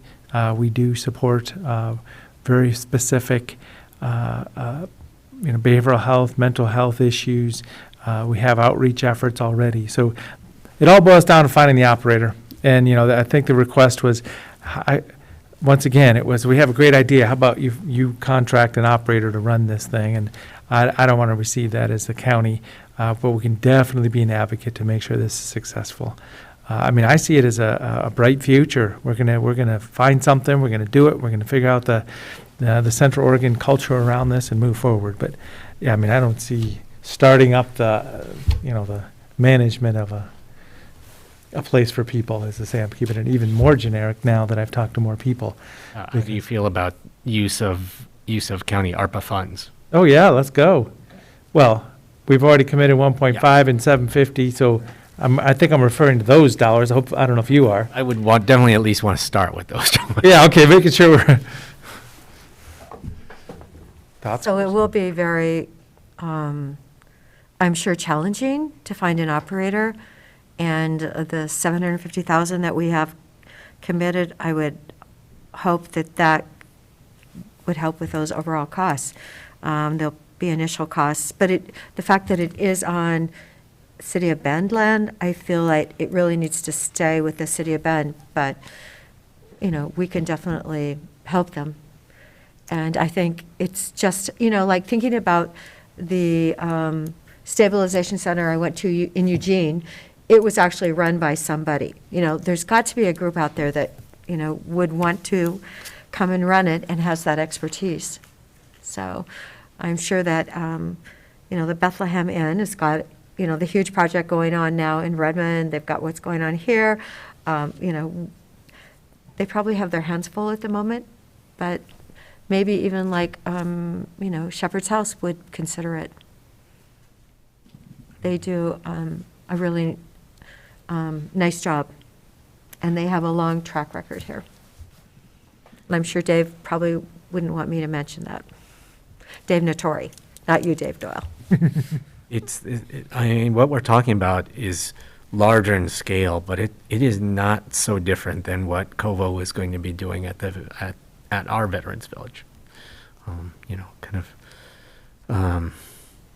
And I want to thank a couple of people in the community. They've actually told me that they will volunteer and help some of the homeless projects. They just want to volunteer and they want to help and make sure that, and I want to thank people for stepping up and realizing it can't be done, out in the dark. People actually need to step up.